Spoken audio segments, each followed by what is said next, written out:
Well, good morning, everybody. Good morning, everybody. Welcome to another episode of The Morning Glow. Welcome to another episode of The Morning Glow. Got a great broadcast lineup for you this morning, but you know what it is. This is Friday. So this is what we call Black Friday. This is what we call Black Friday. Open up the phone lines. If you have anything that's going on in and around the community, if you have an event, if you have whatever you got going on, you could give us a call, 678-381-1973. 678-381-1973. Give us a call and we will talk about it and talk. There she go. We will talk about it and talk about it in its entirety. We have the honor, thrill, and pleasure of having with us I'm gonna tell you something. If you didn't know, I'm gonna let you know. Your president of the DeKalb NCN.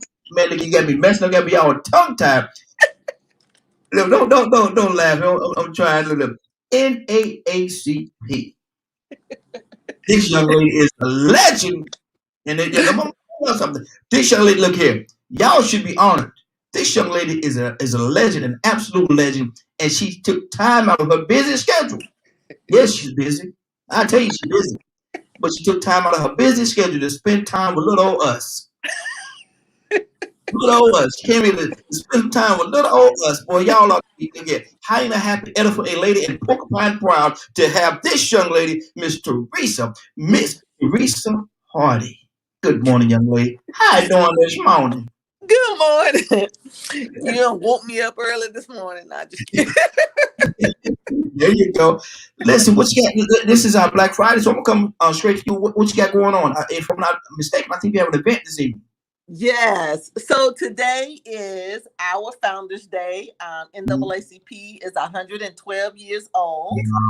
Wow. She's 112 years Mm. old. And what I was thinking about this morning is the fact that this organization is 112 years old and is needed more now than Yes. 112 years ago. Mm. And it is so weird that we think we are free, Yeah. but we're not free. Mhm. And everyone's asking, is NAACP relevant? Our Mm. mission states that we're here for justice for all and to end racial and hatred discrimination. Mhm. So I asked other people, have we ended racial and hatred discrimination? If we have not, then the mission still stands. So we have a Yes. long ways to go. And Mhm. after last year, we know that it's relevant and Mhm. everyone needs to be a part of it. We're all striving to do just that. And starting Mhm. here in DeKalb County, as well as the state of Georgia, we've done a lot over the last year, I Mhm. think, and it's progressing in the right way. Yes. What we have to do now is hold everyone accountable that we've put in place. Mhm. And we have been extremely busy with the legislation since it started January 11th. So there's a lot going on as it relates to the bills that are Mhm. coming forth. And as you know, you may be aware that they are attacking the voter suppression bills Yeah. again. We were suppressing voting again after Mhm. what happened in the November and the Senate runoff. Now, Mhm. we increased voter participation, but Yes. now you want to create some more laws to keep us Mhm. from getting access to voting. This makes Exactly. no sense, Mhm. people. So Mm. it just disturbs me that we can't move forward because someone is always oppressing us to stay Mhm. where we were, or to what the white people like to say is stay in our place, right? Yes. Yes. So, and Mhm. our place is to be a citizen of the United States, and we deserve and we demand to get what is due to us. That's all. That's up. And how do you say? That's it. That's all. That's it. Ain't nothing. Look here. Ain't nothing. That's it. That's all. That's it. That's it. That's all. Ain't no more. Look. That's it.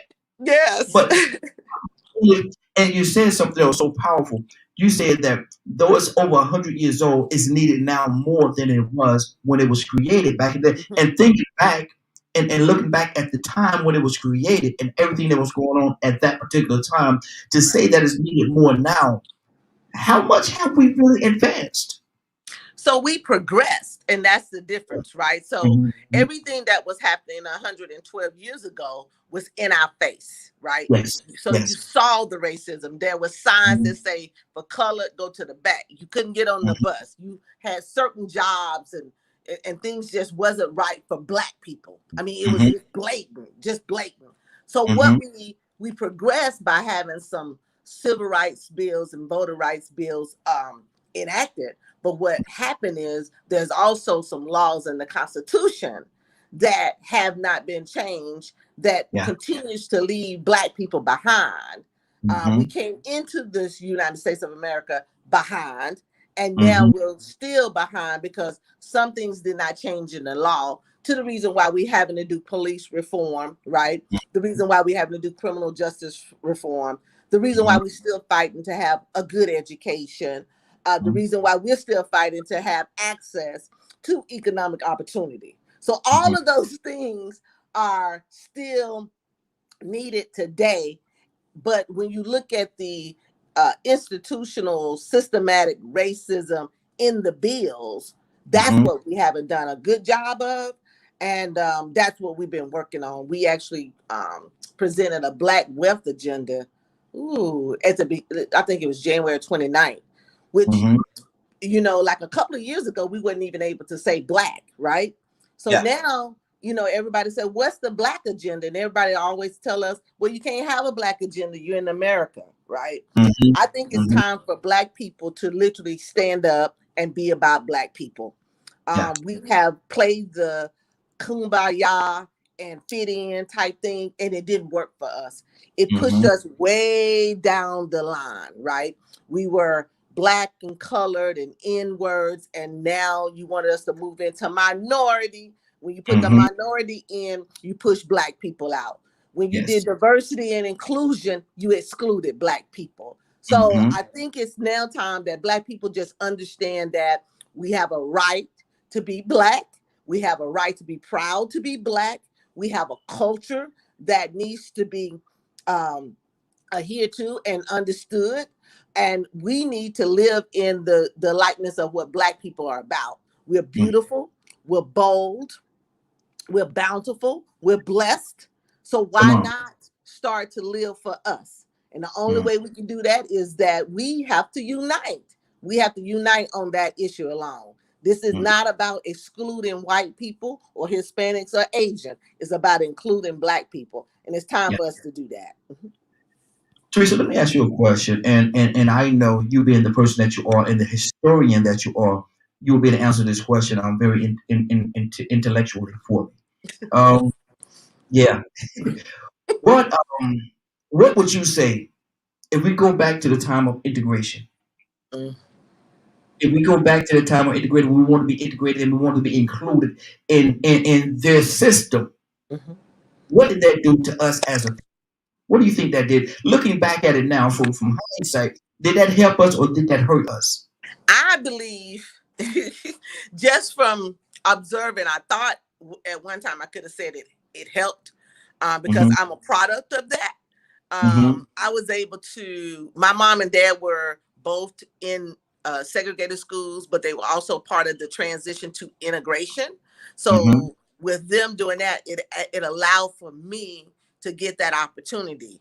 Hmm. However, I had smart black parents, right? So we were Hmm. educated. If I didn't go, it didn't matter what school I was going to, I was going to be educated. So to Hmm. me, when I look at it today, I believe that we should have stayed stronger in being in a separate segregated. I think we Yes. should have stayed segregated, and let me tell you why. Hmm. Because when we were segregated, we loved on each other. Hmm. We were a family. We went to church together. We had our businesses together, right? But when Hmm. we integrated, we started to be somebody else. We lost who we really were. And I think with integration, there's some things we can learn from it. But I think what is happening now, we're knowing that we as a group or a cultural group of black people need to unite on the Hmm. front of the things that we stood together through. during segregation. Because during segregation, we had no choice but to be with each other, right? We had no choice that our neighbors were our family, and everybody had something to eat. There was no such thing as homelessness, right? There was no such thing as hungry. There was no such thing as not having a job. We have the ethics of working and taking care of our family based on our religion. That is our culture. That is our platform, and we need to stand on that. Yeah. Yeah. So you think, and in your opinion, and I actually I agree with you. You think that that really hurt us, and when I say that to a lot of people, they say, well, had we not done that, a lot of the opportunities that we had during that time, up until now, we would not have those opportunities. And I beg to differ with that. I beg to differ because I feel as though it had we not integrated, we would have had the same opportunity. We would have had to go about it in a different way. We would have had to go about it in a different way, and we would have came up. Cause we're so innovative. We'll come up with a way to get what we want. We'll come up with a way. We'll come up with a plan. We'll come up with a theory. We'll come up with a strategy to get whatever that mission is ahead of us. We'll figure out a way to get it done. That's just how innovative we are. Go ahead. So you got the floor. Go No, ahead. that's exactly right. And I just, even though we've been through some traumatic experiences over the last 4 or 5 years, I think that is what the Lord is trying to tell us, literally, right? We've never been so close, even yet we can't even be together, right? So if we can just come together as a unit of Black people, I just think I just really believe that we can make a difference in our community. We need to stop depending on other people to do things that we can do for ourselves. Exactly. And that's what I think. That's where I think. And I don't know if I even want to say weakness. I don't want to say weakness, but that's where some of our shortcomings came into play. We started depending on other people to do the things for us that we can really do for ourselves, and we lean on those people as some sort of a cane or crutch, if you will. We lean on them, but they every time we get halfway there, they snatch the crutch from us, and we have to start over at plate number one. It's almost like it's like we're about to score a touchdown, but they take the goalpost and they move it 50 yards back again. Now we got 50 more yards to go to score that touchdown when we've already marched 100 yards across the field. Right. And so it's very impossible. It's very impossible for you to tell me to win a race when you start the race, and I have to stay in the starting blocks until you get halfway around the track. And then you look at me and say, well, they got to halfway around the track. They have a real good chance of winning the race now, but let's let them go 3/4 around the track. Okay, now when they get to the 3/4, we're gonna fire the gun for you, and now you take off. Now you have to run as fast as you can to try to not win the race, but catch them in the race. Right. Catch up. You're not concentrating on winning. You're just concentrating on trying to catch up. That's right. And when you fall behind, you exert so much energy trying to catch up. When if you start at the same time, you know what the result would have been. That's right. That's right. That's what we've been doing. Still trying to play catch up. We're trying to play catch up, and I think it's time that we all take our place, our rightful place, right, on this earth, and don't apologize for it, right? It's just kind of like, this is what we are, and this is what we need to do. And people tell me, they say, well, Raheem, how can you talk like that? Is that you talking? No, that has nothing to do with racism. Racism is what's been done to us all the years. Racism is what's been done to us all these years. If you think of any people, think of any group of people that had to endure as much as what we had to endure to get where we are right now. A lot of them would not have made it. That's right. And so we are a very strong people, and this not to down or demean anybody else. I love everybody. Anybody know me? I love everybody, man. Everybody. I call it my brother, my sister. That's what's wrong. But at the same time, if you look at the whole ball of wax, and you evaluate the whole ball of wax, nobody has been treated as bad as we have been treated throughout history. That's right. That's right. Go ahead. That's exactly right. And Think about it from a generational thing. I look at my parents, my grandparents, and then I look at my son and my nieces and nephews. My Mm-hmm. my son and my nieces and nephews have no clue, right?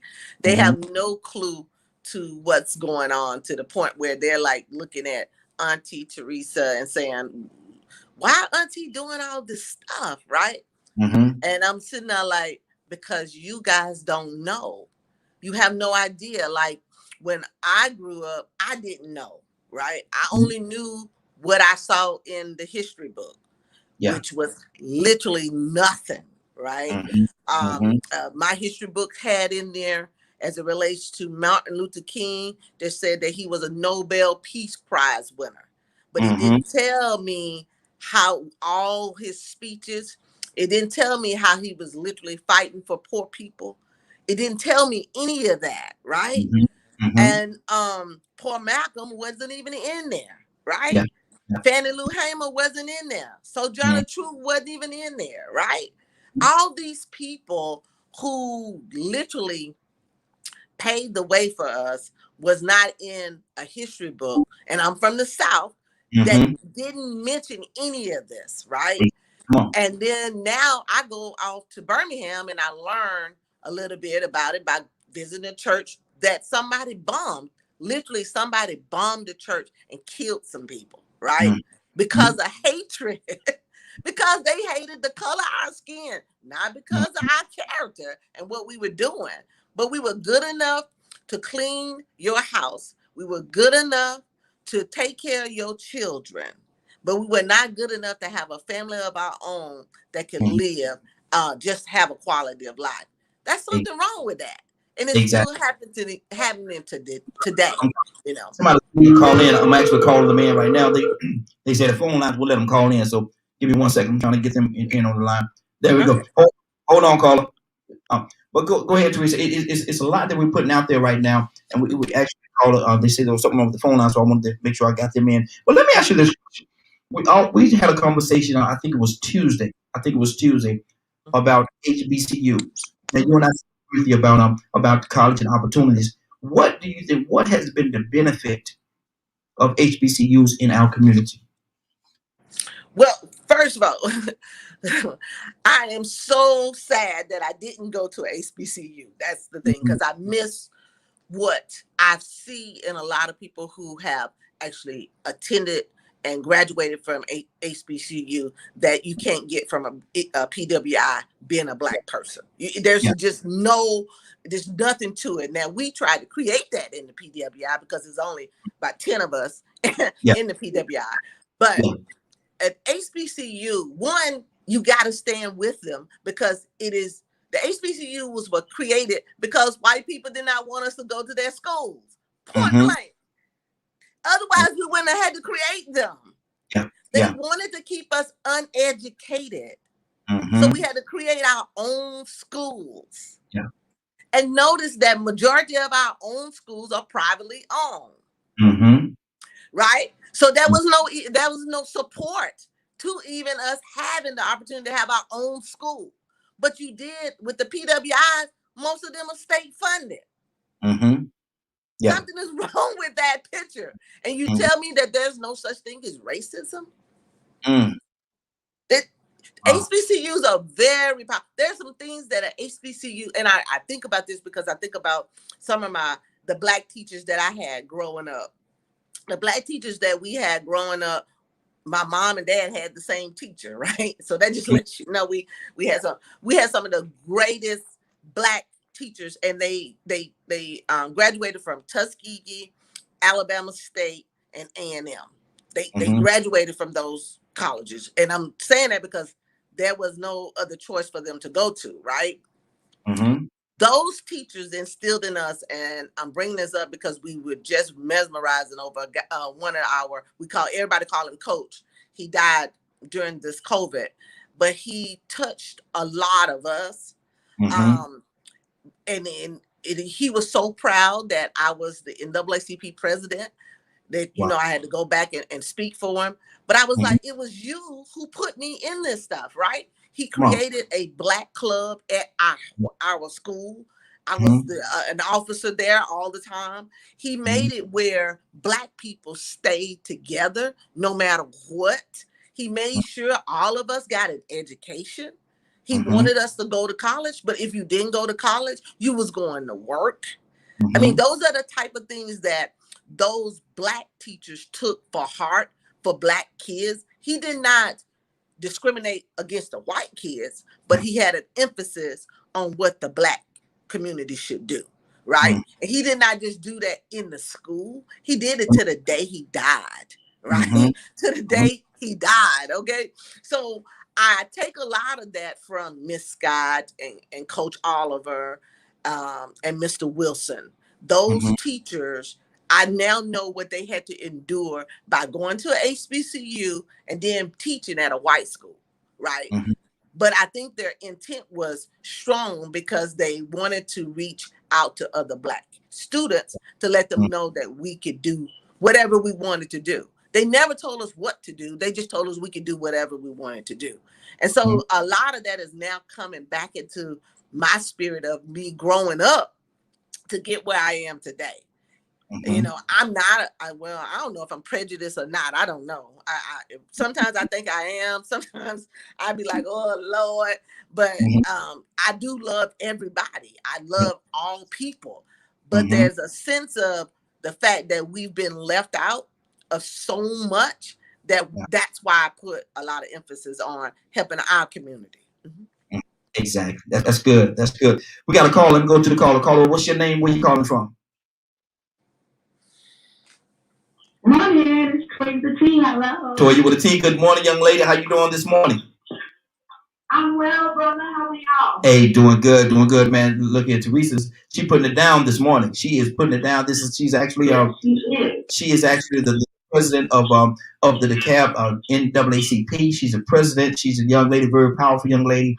Been doing so much in and around our communities for so long, and we're honoring her this morning. She's educating us as to what it is, and why it's such a beautiful thing to be black in America here today. So what's on your heart, Toya? Wow, I'm in the wrong that county, and maybe when I paid my dues, somebody would have reached back to me and actually made sure that I was actually a part of the NAACP. Mm-hmm. So that's good to know that we got a sister in there that's being active. Yes. You know what I mean? I love that. She running that's things. what it's all about. She running things. Yeah, that's how it's supposed to be. Yeah. But you know that's awesome. I'm super excited for the ladies, man. This is the time and the era. And I just feel like God is raising up the women, you know, and this is the time to where we have our opportunity to take the reins and do some of the things, you know, the cleaning up and tightening up, you know, that some of the fellas probably didn't do. But Yeah. no, it's great. Congratulations, sister. We need you. Exactly. Now we're talking about a lot of different layers. We talked the institution. Let's talk about the institution, Teresa, about this racism thing. There's an institution involved there. Let's educate the people on what it means. What does it mean to have an institution, or to be an institution, or in an institution, or of an institution of racism? Well, so it's oh my God, it's so many layers, right? Mm-hmm. So let's do this. We're going to talk about COVID, okay? Mm-hmm. And I'm going to show you where institutionalism is of racism is in the policies that didn't allow us to get what we supposed to get. Okay, COVID comes and the impact is to a majority of the black community, right? Mm-hmm. The actual virus is plaguing black people, right? Mm-hmm. Because black people have high blood pressure, diabetes, all of these things, right? Okay. Think about why we have those things.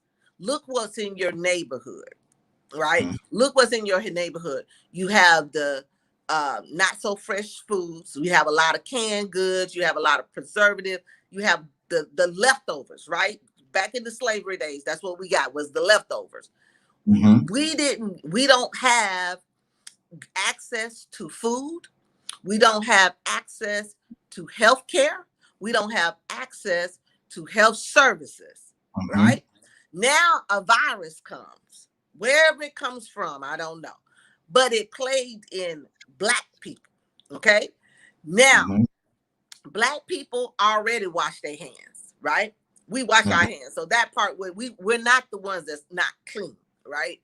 We had to be taught to wear the mask because it's uncomfortable, right? Social distancing was a problem for us, right? But once you told us to do that, we sat down, right?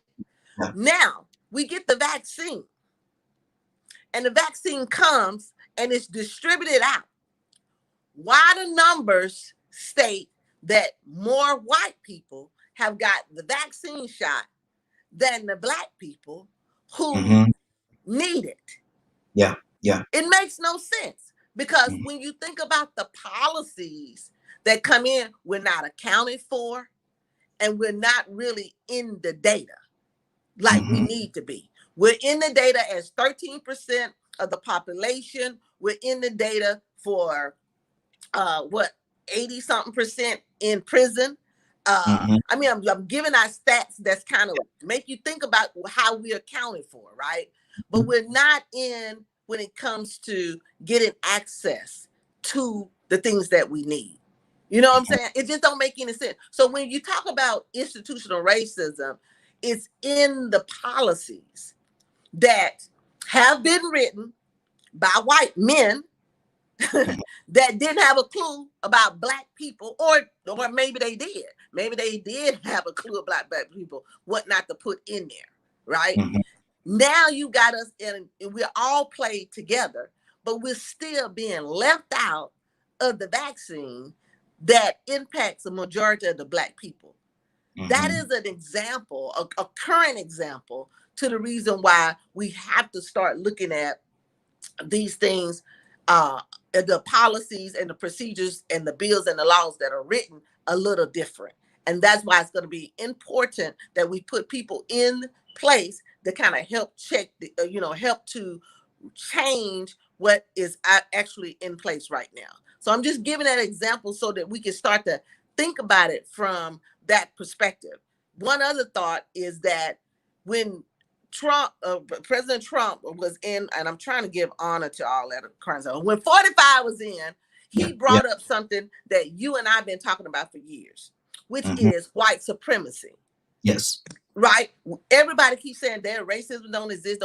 Those white, it was 74 million people voted for this man on the basis of white supremacy. And people say, why y'all want to mess with Stone Mountain Park? Because Stone Mountain Park was part of this institutional racism that exists that we don't want to even acknowledge and get rid of.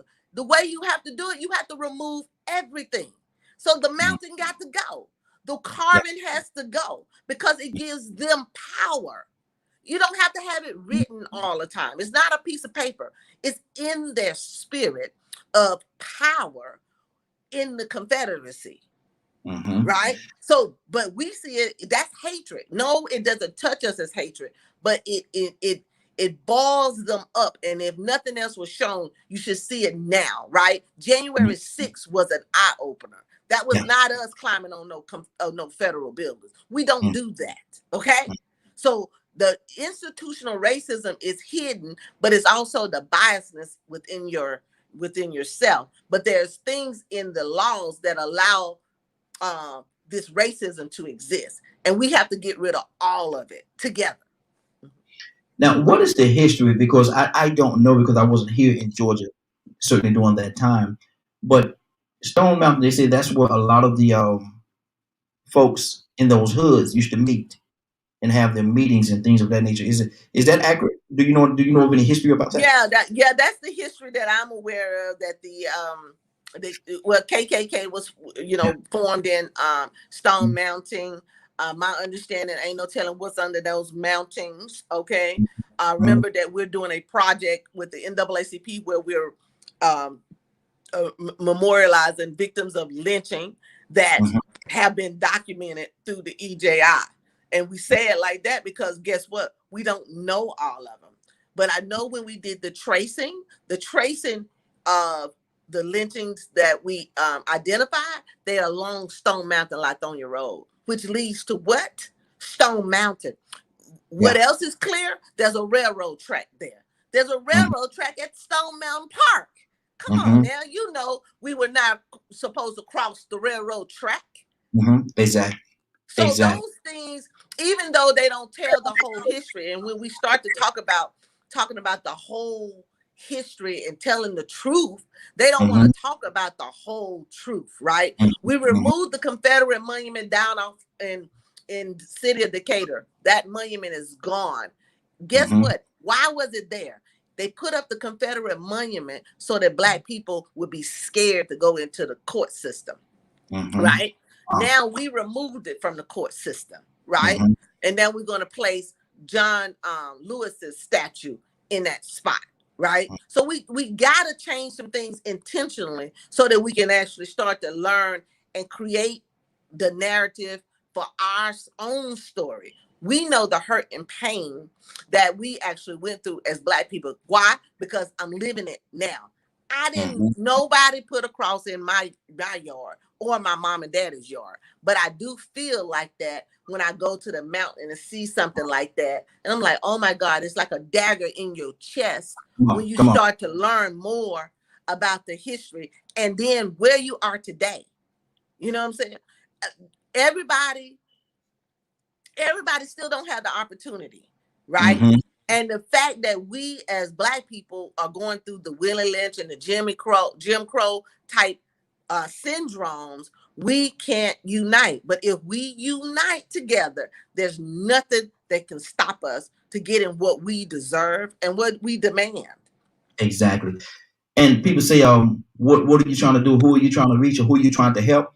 And I say this, and this is just me talking, and I want to go to other people. You're trying to reach the looked over, the left, the let down, the left out. That's and right. who are those? Who are the ones that's been looked over, let down, and left out? Those are the ones we're trying to reach. If you can tell me, if you can identify who that group of people is, that's who we're trying to help. Toya with a T, talk to me. Absolutely, man. Hey, listen, when you talk about the history of us, you know what I'm saying? I don't understand why people make it like they don't understand why we had to group together and do our own thing, right? So let's just look at it like this, right? When you're an immigrant and you come over, you might come over to look to deal with everyone. But 9 times out of 10, you're going to flock to those you identify with, your color, your race, your sex, things of that nature. As a human, you're still going to seek to be a part of a specific group, whatever it is. That's how we get gangs and military, you know what I mean? Because we just gravitate to the things that we identify with the most. And because and I can only talk about us right now, I am Black, right? And I am a woman. So I have to bat for you two first, even though I understand there's a lot of issues, right?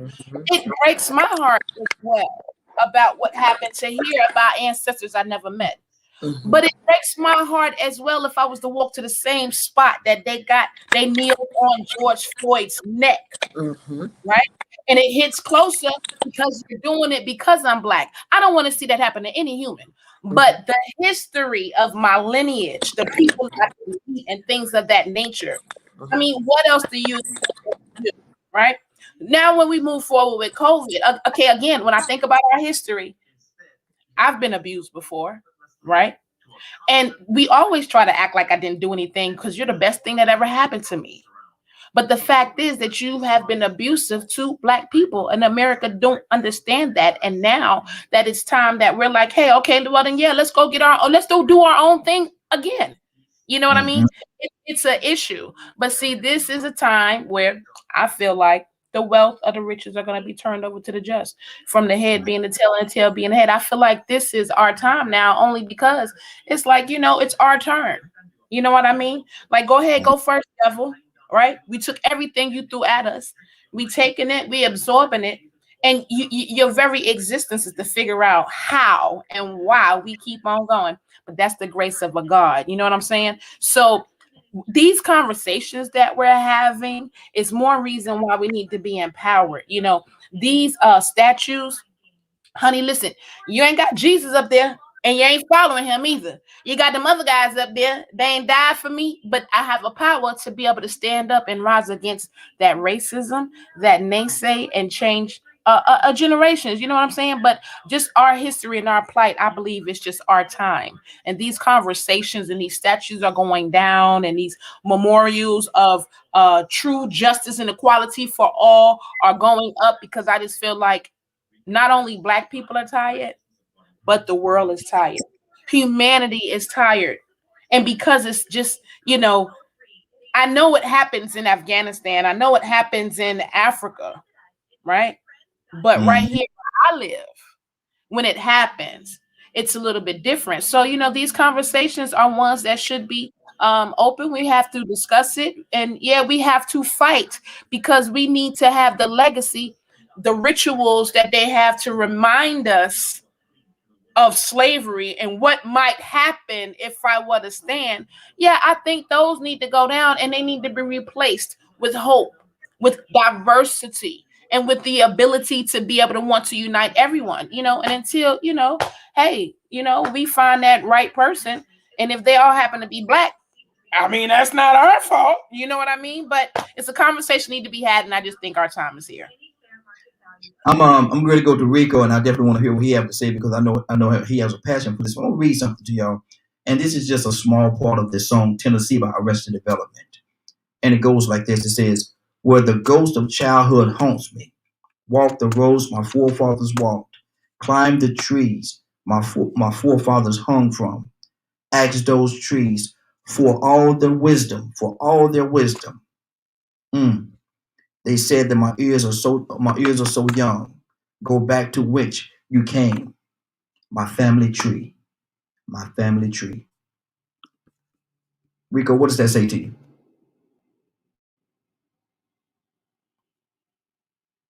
You muted, brother. It's a deep lyric. It's a deep lyric, but it's just a song lyric to me. I mean, and I'm not disrespecting that lyric, but those type of emotions, I don't need music or television or media to get me into that awareness. You know what I'm saying? I really don't put too much thought into it. You know what I'm saying? Whatever emotion anybody else gets from that, I already got it from looking at Eyes on the Prize on PBS. I don't really to dive into what a verse would mean, or what a scene would mean in a movie. So when I heard what Emmett Till's mother had to say, or when I know what Sarah Collins from the 16th Baptist Church had to say, I repeat those people. So and that's not, like I said, that's not a knock on what you just did, but it's just hard for me to even put my mind into trying to address that lyric, because I don't put that kind of value into that kind of stuff. You get what I'm saying? Like I hear people all the time quoting movies, and this movie they said this movie they said. Man, there's so many movies I have not seen because I watch documentaries. I know the job that TV and programming has done to distract us, to distract society, and also program society. So I try to focus and give more energy towards stuff that comes from the mouths of people that experience certain things really in real life. You get what I'm saying? Because those things touch me more. I don't want to get my feelings worked up over a fictional script. That's why that movie, A Time to Kill with Samuel Jackson, a lot of people thought that was a true movie, and that movie was completely fictional. Imagine being Color Purple. I hated Danny Glover for Color Purple, but it was a script. So I try not to get caught up in entertainment like that, because we have been bamboozled enough with delusions and false realities. Now I can give my opinion on what I feel we should be doing as people, but I do also understand that the reason why we are where we are as a people, because some people just don't know. So they don't even know about racism. They refuse to acknowledge racism. Just recently, as 8 years ago, you had Black people, young Black people, that were saying racism didn't exist. These are different type of white people that's around now. I ain't never met no racist. So they were definitely out of the loop. We dropped the ball. And so, me, I try to spend more of my time trying to show people what racism is, and then trying to show them how of a mental defect it is, how much of a psychological illness it is. because that's what it is. I try to prove where it come from. I try to get more understanding myself of what makes a person want to oppress another person. And even it ain't even have to be out of racism. It could just be out of being a bully, because that's what they're truly doing. They're truly being a bully. And a bully suffers from low self-esteem. Mm-hmm. That's good. That's good. About themselves. Mm-hmm. Good deal. At a certain point, they build up a false narrative that makes them become narcissists, because they put in the place of being favored or better than others. And the only time you need to make yourself feel like you're better than somebody is if you feel like you ain't better than somebody. Mm-hmm. Try to build yourself back. Try to build yourself up, not back up, because you're never there. Try to build yourself up. Mm-hmm. Teresa, what do you say to that? Agree. I agree. And I'm glad that even though we have different ways of getting to talking about this, that we're starting to talk about it. And I think and I don't know, is that a pastor? Is he a pastor? You a pastor? No, no, they don't I thought you was a pastor. Way from it. Okay, you're a minister of the word too. Okay, like Raheem right here. Yeah, all of us are ministers of the word. But when you start to get to a point where we can actually have the conversation, like you said, we know about racism, but to actually have the true conversation with it. Now, I've been having these conversations with Black people and with white people. And you know, my conversations about racism with Black people have been harder than my conversations with white people, right? White people are getting to a point where they are getting interested in having the conversation, all right? Black people still, you know, because I asked the question, I said, what if we truly NAACP goes away and we end racial and hatred discrimination? I said, do y'all understand what that means? Like literally what that really means. That means that we can no longer say the white man did that to me, right? Yeah. We can no longer hate against our own, right? Because that's a lot of it too. It's us too. I deal with more hatred, not more, just as much as with Black people as I do with white people, right? I mean, it just happens. So, you know, you get haterades from your Black people, and I blame it on, and I blame it on Willie Lynch and Jim Crow days, right? Because you just don't know, right?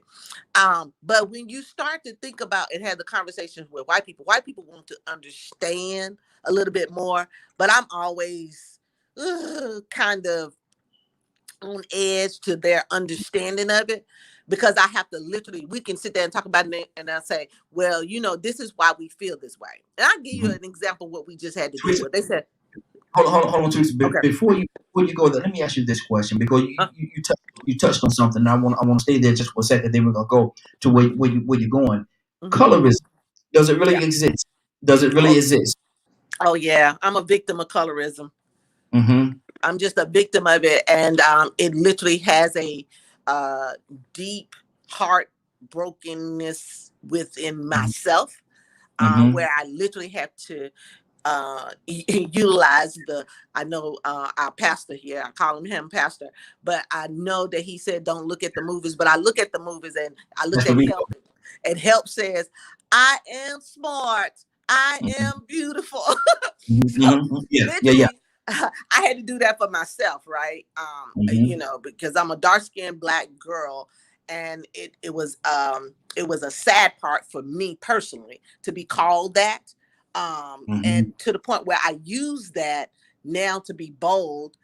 I don't go around flaunting that I'm a beautiful Black woman, but I try to walk in being a beautiful Black woman, right? Because to me, there was no one else that I could look up that looked like me. Even when we say that there's a Black person, right, in leadership, they were not Black like me, right? Until Michelle Obama, there was no, you know what I mean? So, and Angela Bassett, those type of Black women, Viola Davis, those are the women that I started to look at, because when I look at, you know, some of the others, I'm like, okay, they still don't look like me. So now I see beautiful Black young women who they literally walk in the boldness of being dark skinned, where I did not do that as a young person. And so I'm just inspired by them, but understanding that I too am beautiful and bold and all that kind of cute stuff too. So yeah, colorism exists. I'm a victim of it. I deal with it every day. It doesn't go away. It's in my mind that someone doesn't like me, or I didn't get it because I'm dark skinned. I didn't get that, he don't love me because I'm dark skinned. I've dealt with that all my life. So yes. What is Angela Davis? You said Angela, but Angela Davis, what impact has she had? What difference did she make? Well, to me, Angela Davis, even though I'm not like her, I'm not the power to the people type thing, but I love her because one, she didn't care, right? She showed us she could be whoever she wanted to, but she was also cute. She's a beautiful woman, right? But she also showed us how to deal with it from a man perspective. It's like she took a stance from a more manly perspective, not saying that she's manly, but she really took on a leadership role of the power to the people. Right.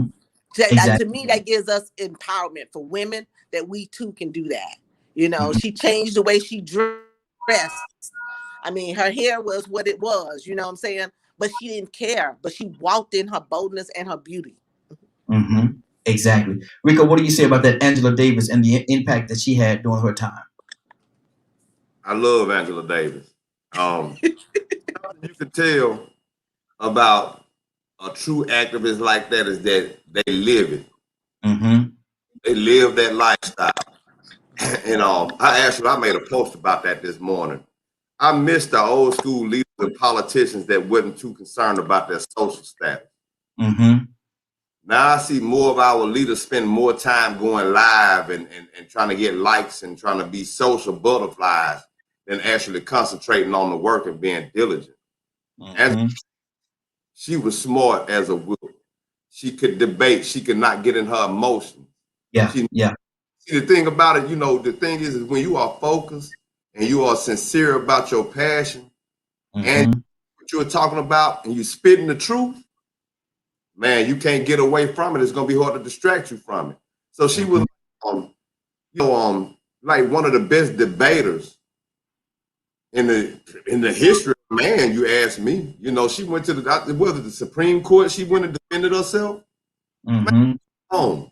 Went up in front of that courtroom and defended herself. I mean, was spitting knowledge. Hitting their own laws. This is your law, white man. This is your rule, white man. Breaking the law, you're using a double standard. You are the criminal here. You know what I mean? She slapped him upside the head. Who can't love that? I miss that. I miss that woman. That she some people would consider her militant, and that would be considered a negative word, or revolutionary. That would be considered a negative word amongst some. But really and truly, if we actually just paid attention and weren't such followers in our community, we would know she's not a militant. She's just a Exactly. truth teller. The God's honest truth. But that with no water in it at all. It's not watered down. It's the absolute. And sometimes you have to give the absolute, because that's the only way that some people are gonna understand. You have to stand your ground. Badger, good morning. So how you doing this morning? I am doing good. I absolutely love what Teresa said. Colorism, I love it. I like that term. And see, and that's the thing that a lot of people in our community have to deal with, that colorism within ourselves. It's crazy. But go ahead, Badger. What's on your heart?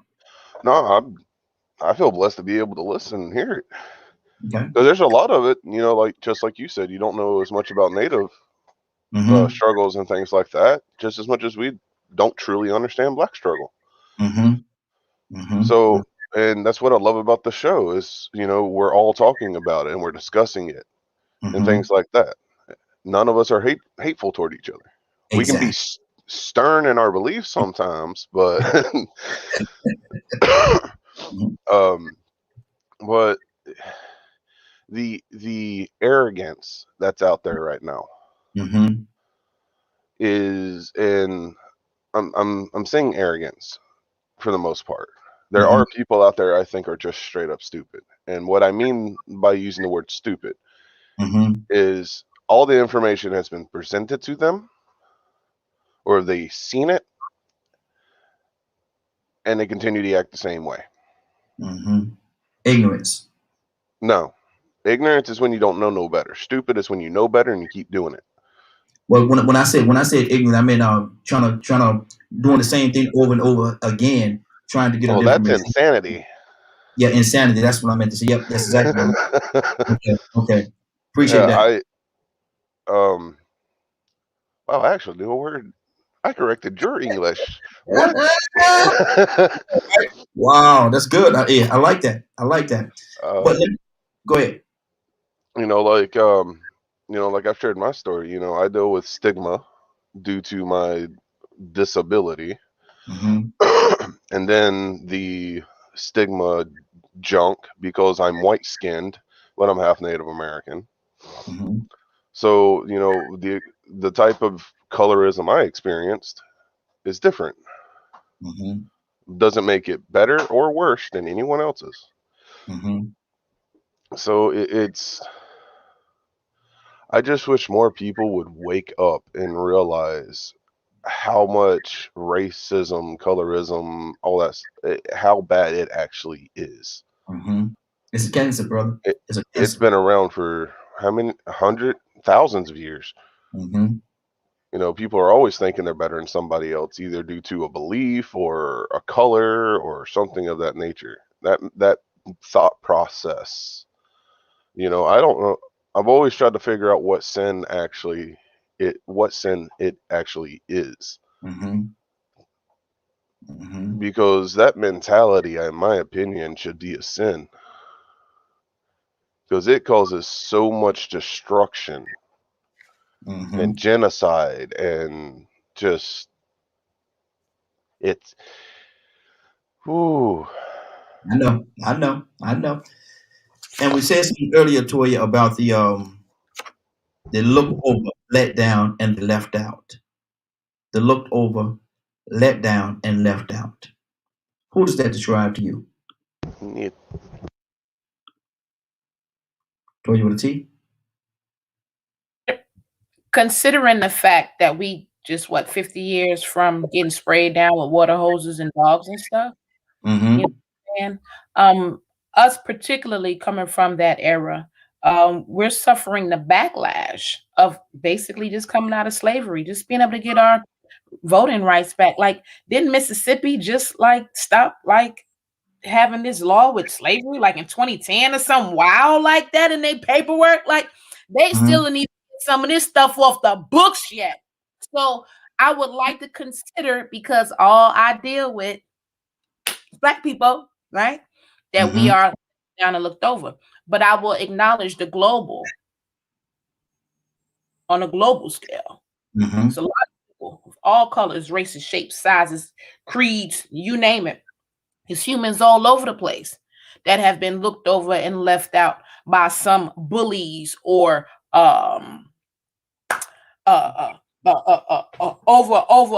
powers to come overthrow them.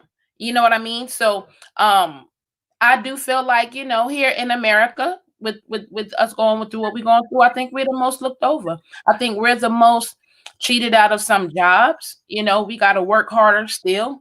We don't no slack cut because we just got sprayed with water hoses in 1964. It don't make no difference. That wasn't you. That was your grandmother. So you still work harder. You still need to have more degrees. You still got to jump faster, and you can do this.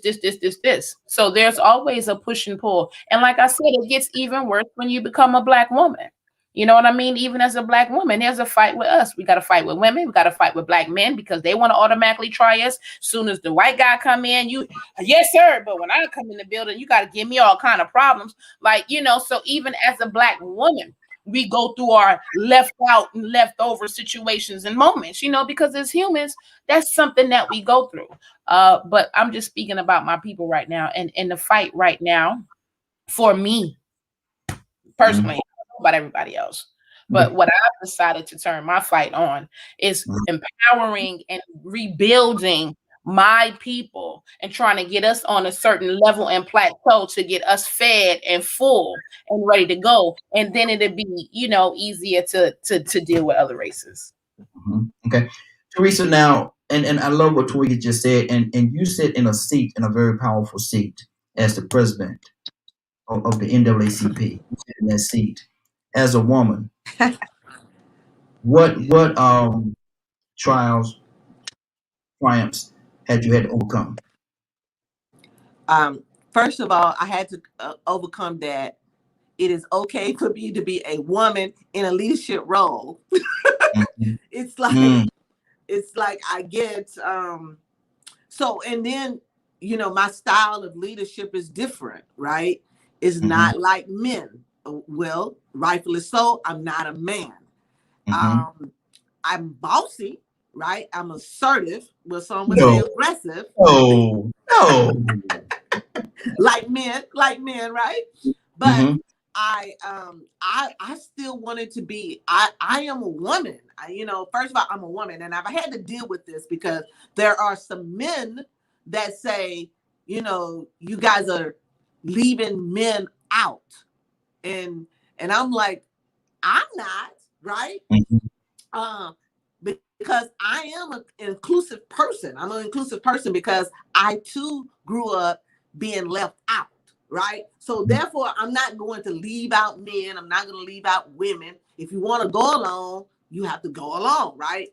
But at the same time, that comes to me, and I think about it from a leadership perspective. I'm pissed because you're saying that, because I'm not like that. That's not what I meant. But what it does for me as a leader is make sure that I do include everybody, right?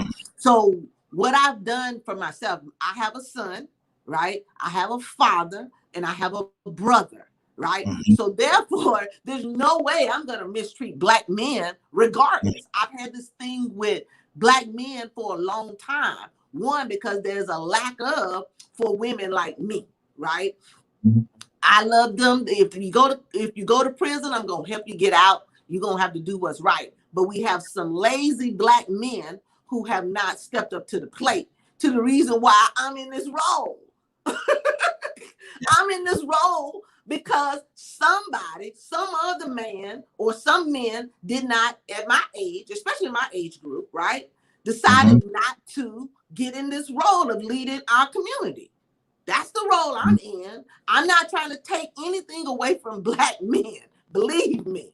I want you guys to stand up and take your place so that we as women can be women, and our children can be children, and our communities can be communities. I still believe that the man needs to be the head, but that doesn't mean that you shut the women down, because in the end, you're going to need the woman to actually help uplift you every day. You know what I'm saying? Just like we need you. You know what I'm saying? I need men to help me in this. I'm lonely, right? It's a lonely role to be out there fighting for people, like you just mentioned, the ones that's left out, the one that's been left behind. It's hard to fight that role because there's other people who realize it, but then they don't want you to actually do anything about it right now, right? There's this thing about timing on everything. I think the time is right for everybody to do what they're supposed to do and start living what God has divined you to be here for. You're not here just because you need to lag around. There's a reason why he woke us up this morning. He woke us up this morning because we need to do what he wants us to do. So let's start doing that. I do struggle with being not a woman leader, but the fact that I'm in a leadership role that everybody doesn't like, right? They doesn't, NAACP was not pretty. That wasn't a thing that people wanted to be a part of. But now that I'm the woman in the leadership role, everybody now is want to tell you, well, Teresa, you need to do this and you need to do that. Well, where were y'all? Because look here, I'm only 48 years old. The organization is 112 years old, okay? The Cavs is 65 years old. So come on, somebody else needed to stand up and do it. So don't put us down. Help me, support me in this role, right? How have the struggle been for you to get to where you are now in that position? How have the struggle been, Teresa? Oh, it's been rough. I mean, like, I'm just, the truth is it's been rough because one, this is not one of those. I think I feel like I tell the pastors, I feel like them as a minister, right? You never raise your hand for these type of roles, okay? You never raise your hand to be a pastor. Nobody wants to be a pastor. That is not what you do, right? You don't raise your hand and say, I'm going to be a social justice freedom fighter. You just don't do that, right? So it's been rough because I come from I'm educated, I'm a professional woman. However, I've gotten into this community service type things and I see things, right? I see things that need to change. And so therefore it's now in my heart and my spirit to do whatever I can to make things right. The struggle is what is part of the path, and it doesn't bother me as much as it used to, right? Now I'm just gonna ride the wave. So if you want to push me out of the way, well, you're going to push real hard because God has his hands on me. And I'm so proud of that. So when the haters come, I let them come and then I wipe it off and go and get cute and put my dress on and walk with my heels on and walk with my head up high and say, yes. Oh, Rico. We're about to change things. When you're about to change things and you see something, can't nobody stop you from that. Yeah. You know what I mean? Can't nobody stop you. So I struggle with it a little bit, but it's not consuming me anymore. But I am now ready to walk in the role of a woman in leadership for my people. And I'm gonna go to Rico, but I'm gonna ask you this: when you first put them shoes on, walking in a woman in leadership, when you first put those shoes on, how comfortable were they, or did you have to break them in first? Sometimes you gotta break them in, because they ain't comfortable.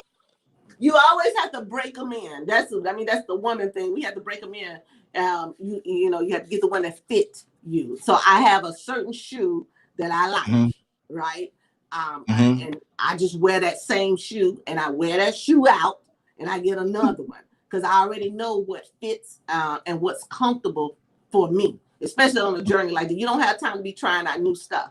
You got to get what's comfortable because you're on a road to whatever, and you have no clue what you're going to come in contact with. Exactly. Rico, she said that she would love for men to step up and take their rightful position. What is holding us back, brother? More the question is why did men fall off? See, we could come up with opinions on why, different things, but we still won't come up with a solution until we find out why it even exists. Why does this dysfunction exist? But before you hit on that, I want to hit on this colorism thing that you brought up a second ago before it slipped my mind. Because I think we suffer from a problem of colorism and sexism. As a race of people, we got to get right by any means necessary. That means whoever can carry the torch and whoever can address the issues better need to be the ones put in place, the ones that can get the job done better. But at the same time, there should be men in place, leading that charge a little bit. I get that. We did drop the ball. I love what she said about it being a lot of lazy black men. There's a lot of lazy black men and there's a lot of hopeless black men too. A lot of hopeless black men, distracted black men, and disenfranchised. Some of those disenfranchised black men became the hopeless black men. So they say, you know what, man, I give up. I just want to do me. I just want to get my money. So they start selling out on the job and this and that. So, there is more than, and there's numerous different factors that contributed to black men dropping the ball the way they did. Some of it was self-inflicted, and some of it was covert, psychological from the dominant society. That's the only way it could work. And so, there was a lot of lazy black men, still are, you know what I'm saying? But we need to find out why they are lazy and then fix that. Now, when we start talking about colorism, I think we're having a big problem with colorism, and then sexism is now coming in the forefront. Because me myself, I've been seeing lately. I think black men have been getting left out. I've been seeing it a lot lately. Left out of the conversation, especially when it gets to this Black Girls Rock or Black Girl Magic and this and that. And I'm like, okay, I love that motivation, but now it's time to share that a little bit, because these little black ain't being motivated by that. And if they are being motivated like that, they turning out like that. That ain't the strong man that you're talking about you're missing out on. So are you, I mean, you can overwhelm, like I said, we black people now are doing the programming and the influencing and the self-destruction that can be a detriment to us too, without even realizing it, by supporting and then not including everybody. That's why I like what she said about making sure that she include the men too. Whatever leader is in place needs to have an open mind to listen to another person with an open mind from the opposite sex. A man that can understand the accountability on the black men and black women's side, the flaws and the positive, the pros and the cons, where we are assets and we're detriment to our move forward. Because some of the things we're saying, I ain't gonna even lie, some of this positive motivation that the black women are going are actually disenfranchising the black men, because the black men aren't strong enough. Over decades of a ripple effect, the black men aren't strong enough to receive it and discern what they should take from it. So that's why you got so many of the black men acting like the sisters now. And so they're so docile. So, you know, we have to actually sit down and break down the mental aspect of where we are causing harm to ourselves and what things we are doing that really aren't a contribution to us getting ahead and progress. I love the Black Girl Magic thing. I've been supporting it for the last 8 or 10 years. Black Girls Rock, they was on BET, but I'm like, you know what, man? I'm getting drowned by it. And I'm not in movement with men. And sometimes we might say, well, why won't the men do it? Man, we talking about 50, 60, no, this more than 50, 60 years. We talking about men that come from the lineage of watching their fathers being buck broken. You know, we can't forget that. If we know our history, we got to understand that some of these black men have been made to conform. That is what we're looking at. We're looking at a lot of black men that have said, okay, you know what? I go along with it. You know, and then I sort of got off track a little bit, because I did want to talk about that colorism thing. When I was younger, I was distracted and misprogrammed. My mental was messed up because, you know what? I only had a thing for light-skinned women. And I didn't realize, I remember I had friends used to be like, man, you don't like her, you don't like her. And I'm like, no, I don't like. And I knew I wasn't ashamed to say it. She too dark. I like light-skinned women. And I probably didn't get over that till I was like 17 or 18 years old. I used to have a thing for light-skinned women with green or hazel eyes, or just light-skinned and pretty. And I wondered where it came from. And then I remember seeing posters of Farrah Fawcett and Bo Derek.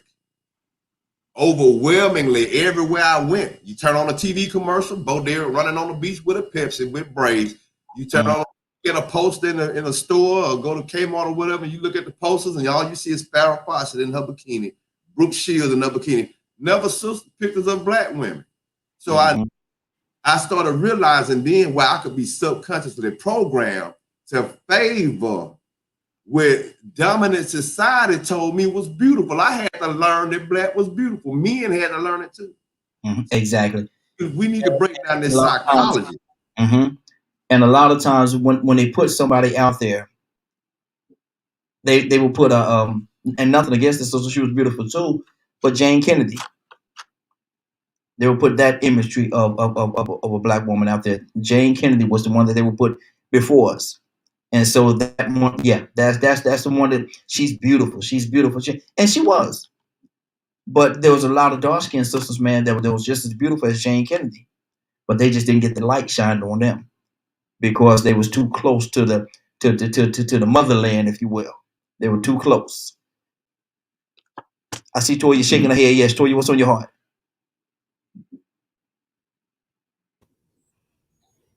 Well, no, you know, I mean, this is a big world. We can't even fathom, You know what I'm saying? A lot of the things, just like we didn't want to face racism, and now it's coming out. Like we talked about it, right? But it wasn't no proof. So, you know, in this big world, there are so many different things going on. Talking about from the motherland, talking about nature, honey, we got everything in us that we need to survive. But oftentimes we're not willing to use all of our God-given efforts. We'd rather listen to other people say and declare who we are and who we're going to be. I think that was Dick Gregory. I watched him the other day. He did a clip. And he was talking about, you know, he came from the motherland, and he was like, they told me I had cancer. And he was like, yeah, how'd you take that? He said, what you mean how I take it? I told my son, don't tell his mother. And he was like, well, you know, you didn't get any medicine or nothing. He was like, no, healing come from inside of you. You know, he was real passionate. It comes from inside of you. Can't nobody take healing from you. I told my mom, look, you better get it together. And I did what I needed to do to be here. You know, and Dick Gregory come with that passion and that real raw truth. And I understood that. And that's something that I believe, you know, we had back in the day. You know, it was, you had nothing but space and God. Whether you was in the motherland or other land, it didn't make a difference. And there's this natural ability, you know, that may make you want to conquer. You know what I'm saying? And I'm not knocking that. But at the end of the day, you can conquer who you want to. You just can't come conquering me. I don't know what you got going on over there. Just don't come bring that this way. So, you know, in this fight, we can talk about all of the cultural differences that we experience, all of the cultural lies that we experience. This is globalization on the whole when it comes to setting up so-called countries. Like that's what they do, you know, to keep you down. So, you know, in this awakening, I think, you know, this is the part where not only do we discuss it, right? Because I'm being honest with you. You could be racist. You got every right to not like me. You know what I'm saying? And live freely. But see, what you don't have the right to do is to come put your hands on me, think you're going to kill me, rape me, beat me, burn me. And now we get more technical and keeping me from having a job. You know what I'm saying? So I'm just one of those real people that say, you know, hey, as a human, you have the right to do whatever you like. However, when we come in on a humane level, it's time for us to just band together and make sure, you know, the history that we went through, even if we don't agree with someone, we need to fight for humanity. Exactly. We got a call. I think it's K with the E. K with the E. Good morning. How you doing this morning, young lady? Good morning. Bless. Good deal. Good. You know, this is Black Friday, and people might say, well, what this got to do with this is all about business. It's all about business. And what we're talking about right now is business of a human business we were talking about. But we asked a question, and I want to hear your heart about what you think about this. Colorism. How do you feel about colorism? How do I feel about it? Yes. Is it real? Does it really exist? Yes, it does. It exists. And I just think that it shouldn't exist. Like in this day and time, it should be over. It should be, but like I said, it's very rampant in our community. Well, one shade don't like the other shade because of their shade. It's internal racism. It's what it is. It's an internal racism. And like who was that talking? Was that Leonard talking when he said he didn't want nothing but a light skinned woman? No, Rico. Rico. My mother's mother was like that. All of her light skinned grandkids can just get whatever they wanted. But I have a granddaughter that's really chocolate and very beautiful. And when she was born, they just fell in love with her. They just fell in love with her. I couldn't believe it. So wow. God, he fixed it. My mom and my grandma was like that. They were horrible. But I used to always say that I don't want no light skinned lady. He ain't dark chocolate, I don't want him. She said dark chocolate. Every time I dated one, I had a problem with him. So I guess it was just me with no light skinned. I'm light skinned, so I don't need no light skinned thing. I've never had a good relationship with one, so I guess I would have to say that's me. I tried though. Didn't work out like that. Didn't work out for you, exactly. Badger, what's on your heart, brother?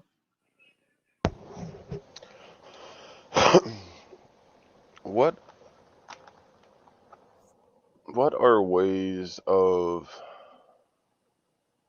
helping those communities and getting this stuff out there to help change the mentality that's out there?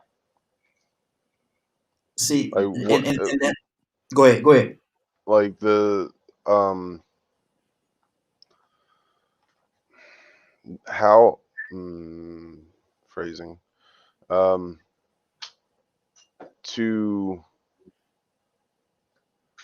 figure out a way of getting people to think about that kind of stuff and to work on a different behavior or thought process that's in a positive way, that actually works. I'm gonna tell you, a lot of times what it is, a lot of time is, and I love your question, brother, and I know it comes from an absolute place of love, and hopefully a place of healing. But in order for a person to be healed, they have to want to be healed. They have to want it, because I could go to a man that's thirsty, and if he's thirsty, and I have a jug full of water, but if he don't, if though he's thirsty, know that he needs water. If his hate is deep enough in him, he's not gonna take that water from me. He's not gonna take that water from me at all.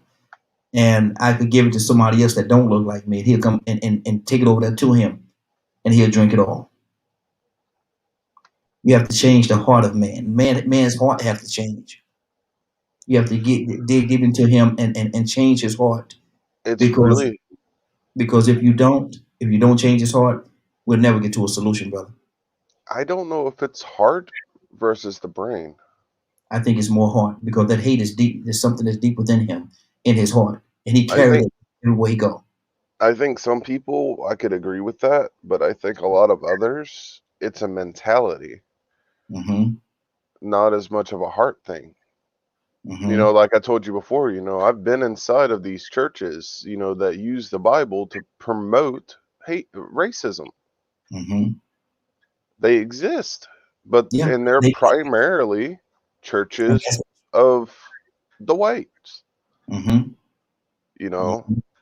And I go and I look at the Bible myself and read the verses that they're supposedly using for their sermon and go, how did you go from that to that?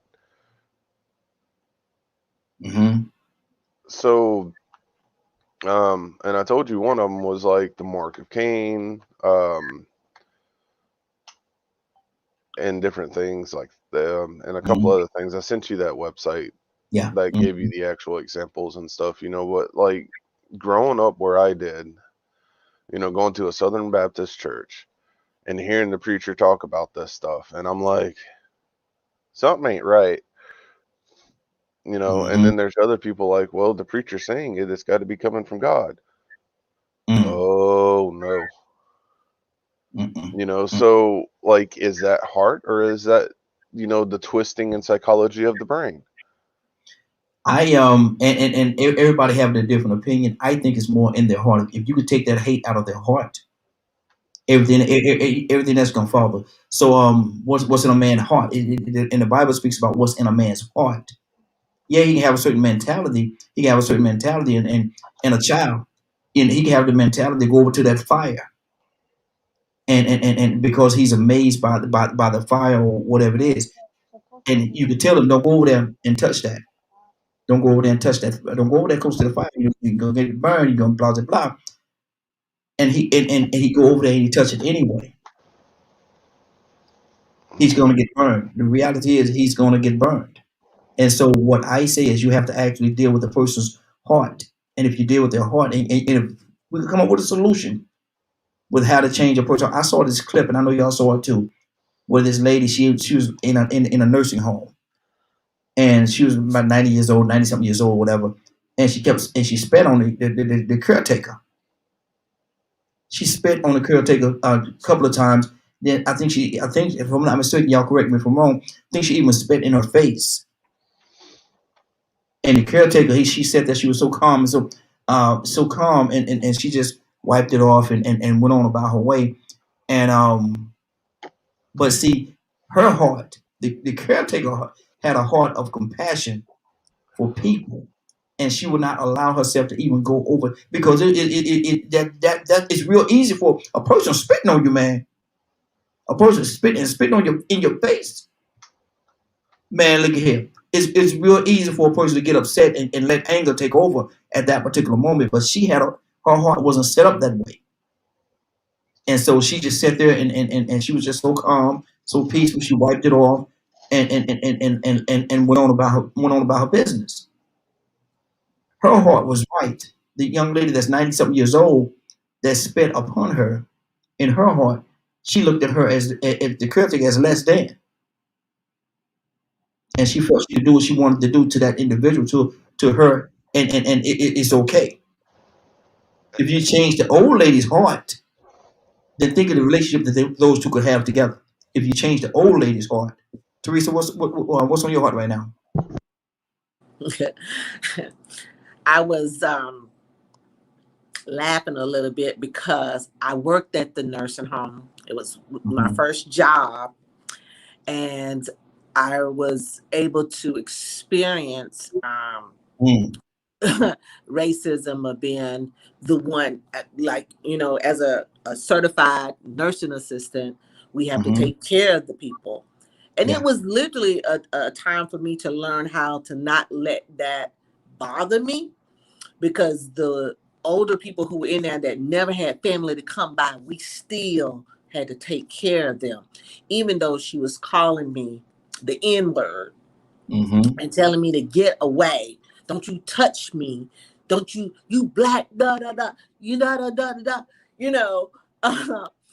and I'm laughing because I'm sitting there like, I don't know how I would feel about that today, because I got into that job, and I was into the job of taking care of people no matter what. But I did understand where they come from. That's what they had in their mindset. So if you think that someone, when they get older, they go back to their childhood, and I think someone was trying to figure out whether it's our mind or our heart, it's both, because it's instilled in you and it has literally trickled down to the generation of today. That old lady that's 80, 90 years old in the nursing home being taken care of, because most of the people who work in the nursing home are Black people, because it's a nurturing thing for us to do. We can get those kind of jobs because we used to doing those kind of jobs. But my grandmother was there as well. And she's racist too, because she was like, I don't want this. She told me, I don't want you to do it.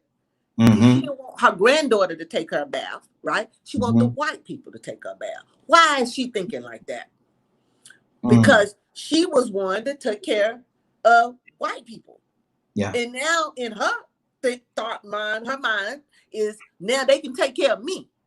I don't want my granddaughter doing that, right? Let them do it.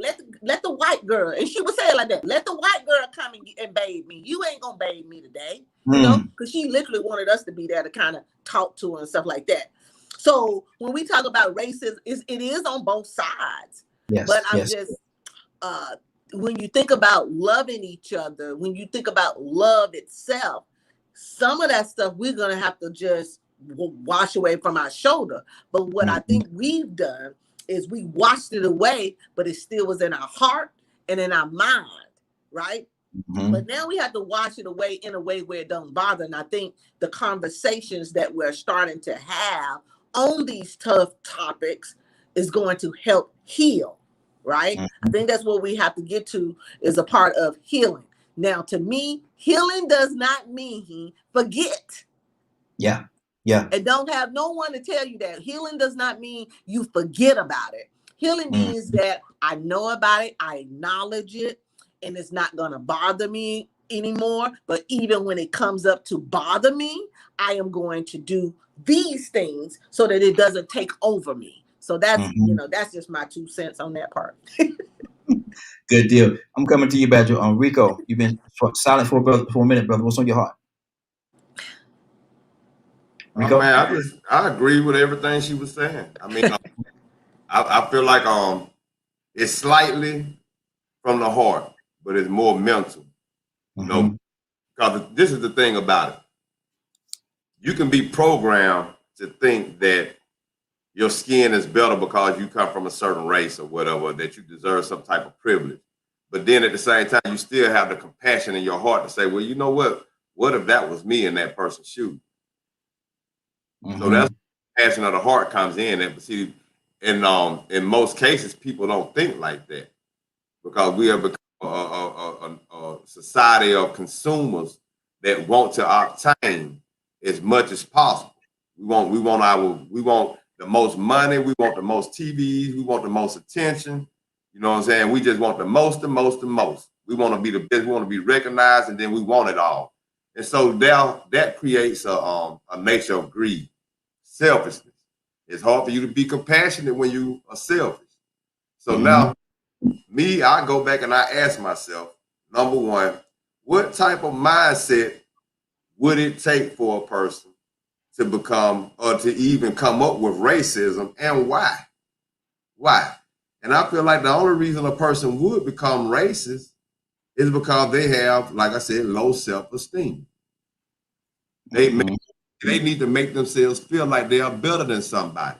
So you say to yourself, well, if white is white and white is beautiful and white is all powerful, why have they got to make such an effort to make it seem like black is so negative, that black isn't good?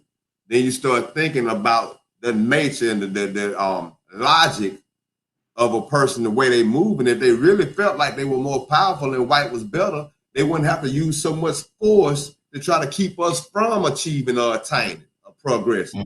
Deep down inside, you realize the true reality of why racism exists is because these people are jealous of losing skin color. These people think black is beautiful, and when they come in a crowd of white black people, they don't feel uncomfortable because they're white. They feel uncomfortable because they are unattractive. You know, and so then you ask, what does racism affect? Because some people say, man, racism don't affect me. Racism affects every aspect of our being. It affects our education, our economics. It affects whether or not we go to war. It affects whether or not we have equal rights. It affects whether or not we get law. I mean, it affects every aspect of our being. It affects even what we see on TV or listen to on the radio. It affects a bit of our existence. And some people don't realize that. So, I mean, you know, when we have talks like this, you know what I'm saying? I mean, cause like I said, that was a good bit of time when people were saying racism don't exist no more. I don't see racism. You can tell they don't know their history. And number two, they don't understand the art of war. Some people are supposed to work and act like they're your friend just to keep you docile and unaware of what's going on, what the agenda is against you. Have you actually participating in the agenda to help racism keep going along, to help the progress of the I'm gonna say the gains or whatever that comes from racism.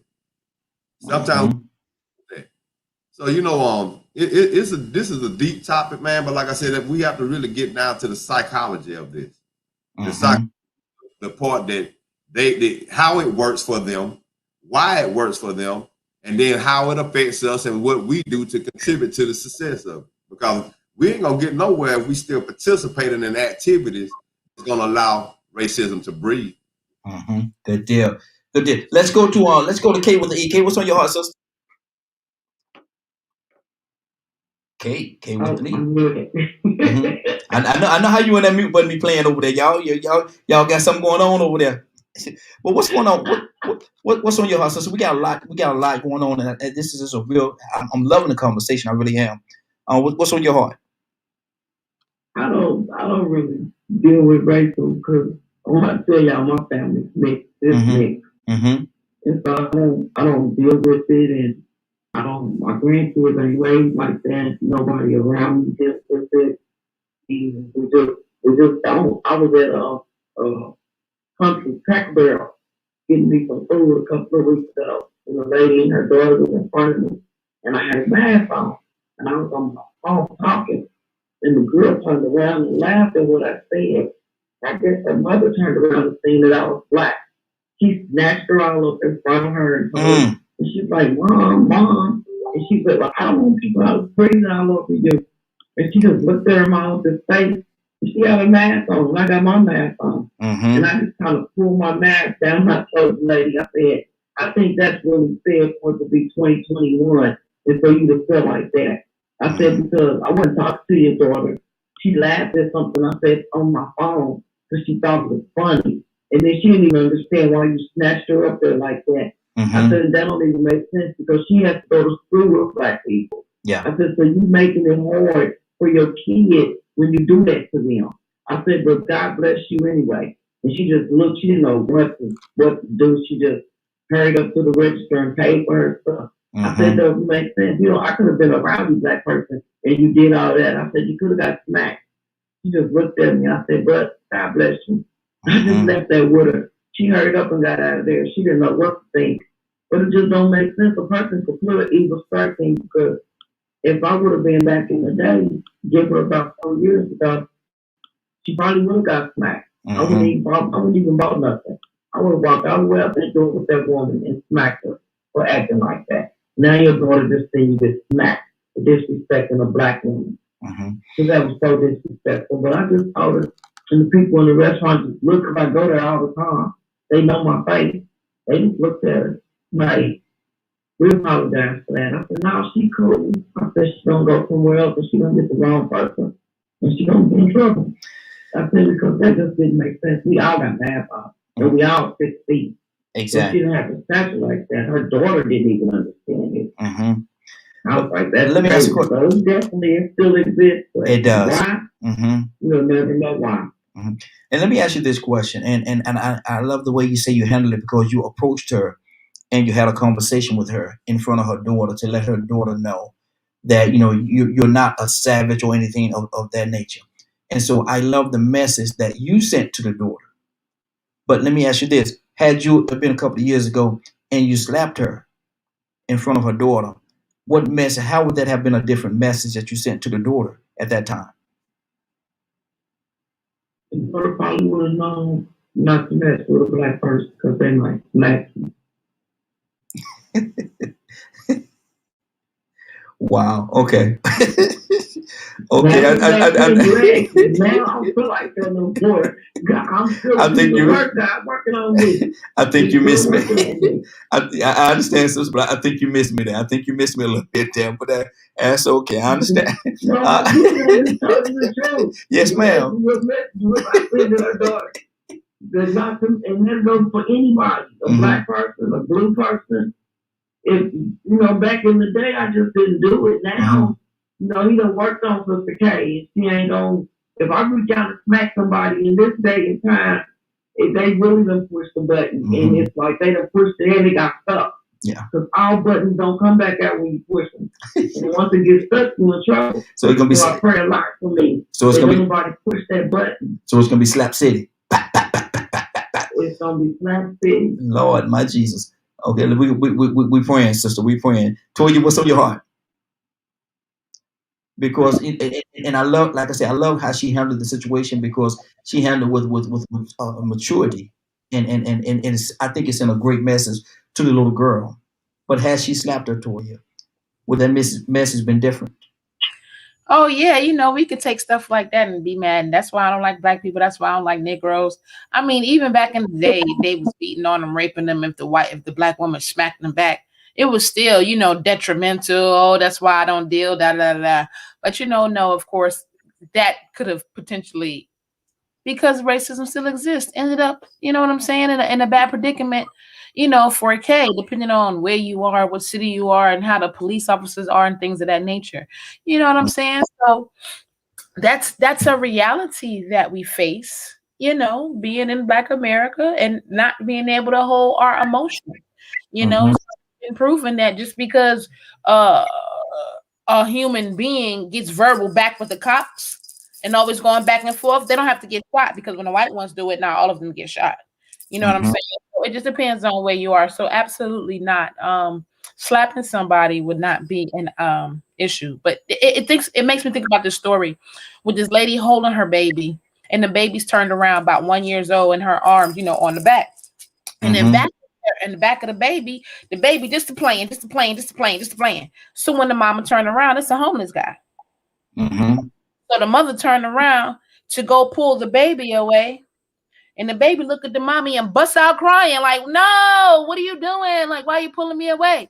So she turned back and looked at the homeless guy and saw him standing there waving. And then she kind of caught herself like, wow, what I'm getting ready to teach my baby. My baby grabbing on him, even though he dirty, funky. And I don't think that he should. But the reaction the child had was, it was some kind of light or something in him that baby liked. It didn't matter if they were dirty. It didn't matter what color he was. It didn't matter what he had on. It didn't matter where he was homeless. And see, this is what we need to pay attention to on how society shapes our hearts and our minds. Hearts and minds are interchangeable. That's like a car key and gas. You can't have gas with the key, and you can't have the key without no gas. They work together. But I believe ultimately, because I'm like Kay, right? 5 years ago, I'm lighting you up. I don't care. Anna, give me the key. I let myself in. I'm not going to be wasting taxpayers' dollars. But see, when the Lord started working on delivering me, that's not in my heart anymore. You know what I'm saying? I got it in my mind. Don't get me wrong. My right mind said, it don't matter how old you is, what color you is. If you spit in my face, my palm gonna spit on your face back.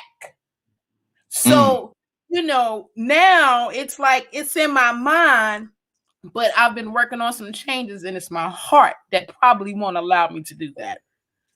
Such violence, Badger. Such violence. That's violence. That's self-defense. Oh, such a fancy word for violence. Such a fancy word for violence. Badger, what's on your heart, brother? I wanted to say something when Sharisa was talking. One of the things, I'm taught is a term called let go. It's not a forget thing. It's learning to let go of the anger, the upsetness, and things of that nature. Another way of saying it is surrender to creation. Like hand it up to creation. Acknowledge it, respect it for what it is, but don't let it control you. Give it up to creation so you can continue to serve. And one of the things I learned is that is a very old teaching. And a lot of those old teachings, like I've said before, have been forgotten. The way to treat women, the way a man should be able to take care of their family, and how important a woman actually is. And in some ways, in my opinion, women are more important than men. I think a lot of reason the world is so jacked up is because men run it. And we need to get away from that. There's too many egotistical men out there right now. And see, I think, and I'm gonna let you finish. I want to throw this in real quickly. I don't think it's a man-woman situation. I don't think it's a man-woman situation. I think it's a right man and a right woman situation. We don't have the right individuals that's doing the thing and making the calls that they should make for society. Whether it be a man or a woman, if it's the wrong one, it's the wrong one, and the results gonna pretty much be the same. Some people may say that Teresa say she should not be the president of NAACP. But if they look at her track record, look at the things that she's done and the things that she's accomplished, why not her? Why not? Because she's done things that that the organization been in existence before she got there, and she's done some things that a lot of men were not able to do. And so my thing is, why not? And like I say, I think it's more an issue of the wrong person. It does. I don't think it really matters whether it's a man or a woman. I think it's more of a situation, All more right. of an issue of it being the wrong man or the Then I wrong. have a question for you. Okay. If you got 5 men that walk up to you, ready to fight you, Mm-hmm. what would you do? Me, I'm gonna If fight you back. would, okay. If you have 5 women that are angry at you, what are you gonna do? Angry. See, Or you're ready to painting. fight? Okay. See, for a second, you had two different pictures painted. If anybody is coming up to me, and y'all might look at me like I'm funny or like I'm strange, but if anybody come up to me to do some harm to me, I'm going to defend myself. I'm going to defend Well, myself. You know, and I don't care whether it's a woman, a man, or a pack of dogs or whatever. all right. If somebody coming to do some harm to me, man, self-preservation, the first law of the land. I'm going to protect myself. I might try to, whether it's a man or a woman, I might try to, de-escalate the situation so we can all walk away and not have to get into that altercation. But if I But can't de-escalate that situation, I don't care. And all that's right. just me. I don't care if Okay. it's a man or a pack of dogs. I'm going to defend myself. But what would cause a woman to come at you versus why a man would is vastly different. But see, at the end of the day, if they're gonna cause me harm or be hurt, whether it's a man or a woman or what the reason is, and so I'm going to defend myself so I don't get hurt. I'm going to defend myself. It does to me, and Okay, I I gotta ask, why is it so hard for the general public to realize how strong, how important, and how close to God women are? It's not. It's not. And I don't think that has anything to do with what we're talking about right now. We're Yeah, that's talking everything with what we're talking about right now. Badger. What you asked me a specific question. I gave you a specific answer because of the fact that you don't like the answer I gave. Now it become a God thing. It's not a God thing. It's what we're talking about. What we're talking about is you asked me if a group of men come up to me and wanted to fight me, what am I going to do? I say I'm going to defend myself. Now you said if a group of women come up to me and want to cause me harm, at first you said argue with me. Then you said if they want to women come up, they want to have an altercation with you, fight with you or whatever. What you gonna do? I say I'm going to defend myself, whether it's a man or woman. It does not matter. I'm going to defend myself because self-preservation is here the first law of the land. I'm not gonna let anybody come up here and abuse me. Nor am I gonna try to go out there and abuse anybody else. I'm not that guy. I don't do that. I'd rather go and have fun and enjoy everybody. But if somebody Now, goes, my issue right now is the way I was wanting it to come across did not come across. okay, What I was hoping would be taken from it is the mentality of why they would do it. Like it. I understand. Go ahead, Rico. I You understand. probably know where I'm trying to get at. I understand what you're saying. Hold on, Rico. I understand what you're saying, and I understand that. But my thing, my point in the matter is right here. It doesn't matter to me what the reasoning is. If they're coming to harm me, they're coming to harm me, and I'm not gonna let that happen. That's just my thing. Go ahead, Rico. It would have to be a reason, and it would have to be a way that they approach me. Maybe it's a misunderstanding, and it depends on how aggressive they are. You know what I'm saying? I saw a video last month of a woman that killed her boyfriend in front of his baby.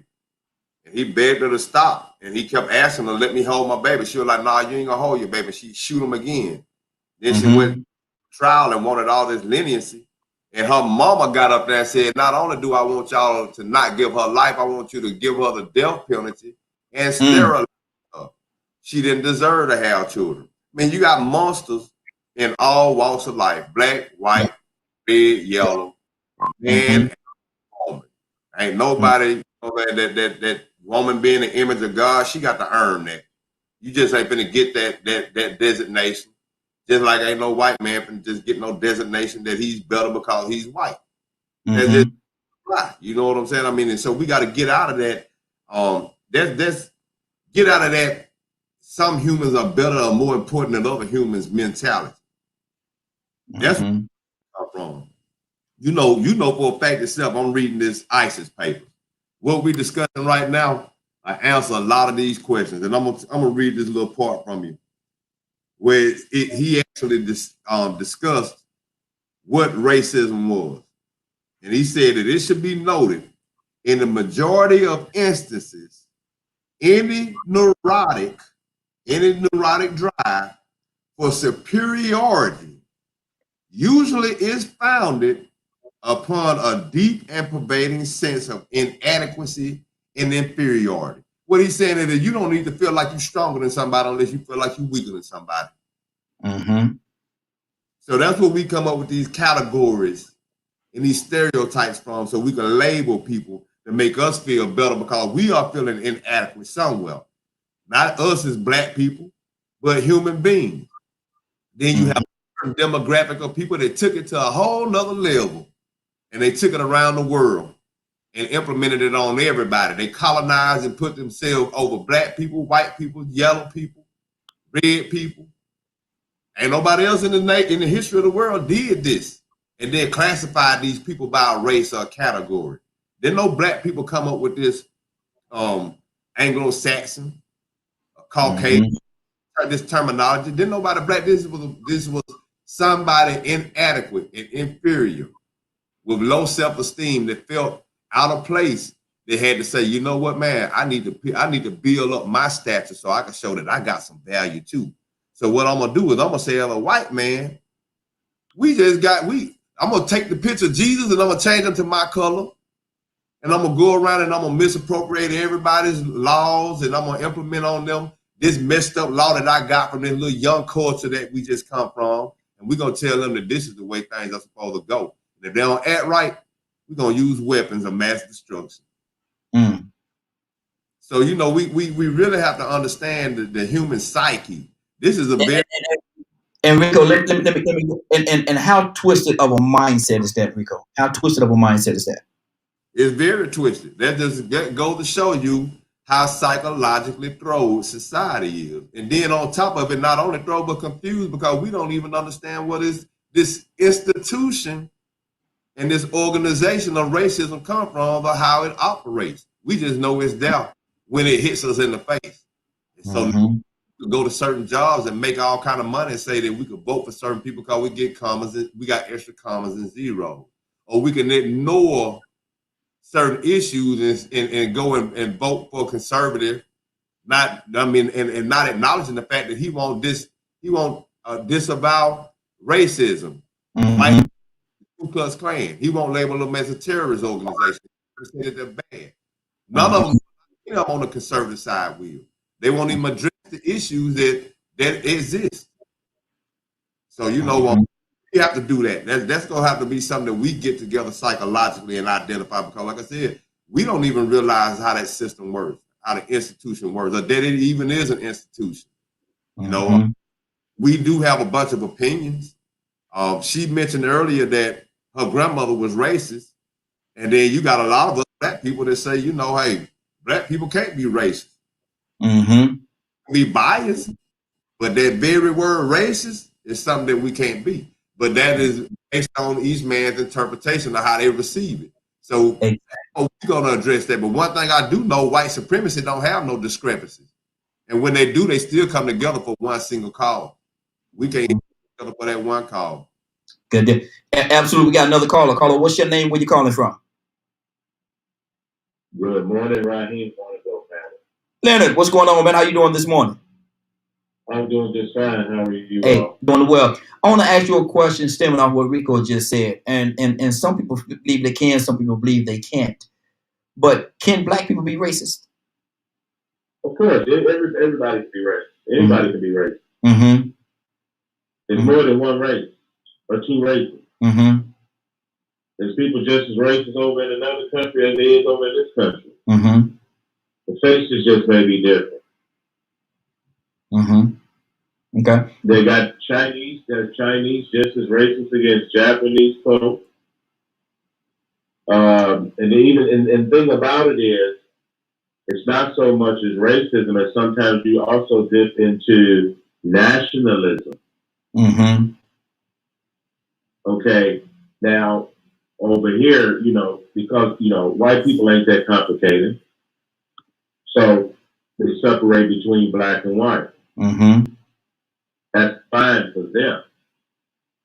Other people may go further than that. Not just your race, but your ethnicity could be an issue with some people, which it is a lot of different places. Racism is about power and control based on race.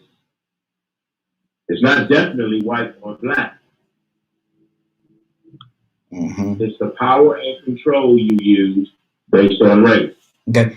Now, from an economical standpoint, I've heard some people say because of economics, a black person can't be a racist because he don't control those economics. What do you say to that? Well, people simply don't. They just simply don't have enough knowledge, and they don't have enough contact with people who are black who actually run things, run their businesses, have huge companies. They do all these things. They're heads of states, all sorts of things. Okay, good deal. So people have, I think there is definitely an issue in the disproportionate circumstances as it relates to race. But all people don't fall in that category. Okay. Let me go to Teresa. Teresa, what do you say to that? Can black people be racist? Yeah, we can be racist. We can be racist in our, but yes, the answer is yes, we can be racist. Like I mentioned earlier, I said that I may be prejudiced, but it's only because of my own biasness, right? The way I've been raised, and then what I've been taught. I think Toya was giving us an example, or somebody was giving out. I think it was one of the callers. We're talking about. I like looking at youth and babies, because babies remind us that it doesn't matter, right? There's no such thing as color, right? They literally want to just play with whoever is playing with. They don't look at color at all. And I think about that, the fact that everything that we've been taught and learned is the reason why we have the biasness or the racism type tactics in our mindset. I mean, it's really, really hard sometimes, because I think about, what if we do end racism?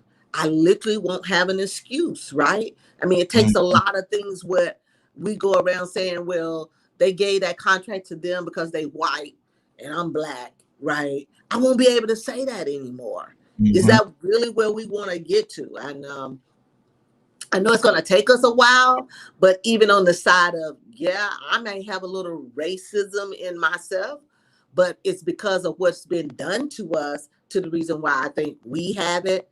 And then it was controlled in our mind as well, as we even went through those periods of Willie Lynch and Jim Crow, right? That period alone made black people racist to themselves, right? Literally erase how we feel about each other, erase the love that we would have for each other, erase the fact that we could actually even get along, right? And the strongest thing we got as black people is the fact we got each other. That's all we have. We the only race and culture of people who don't get along.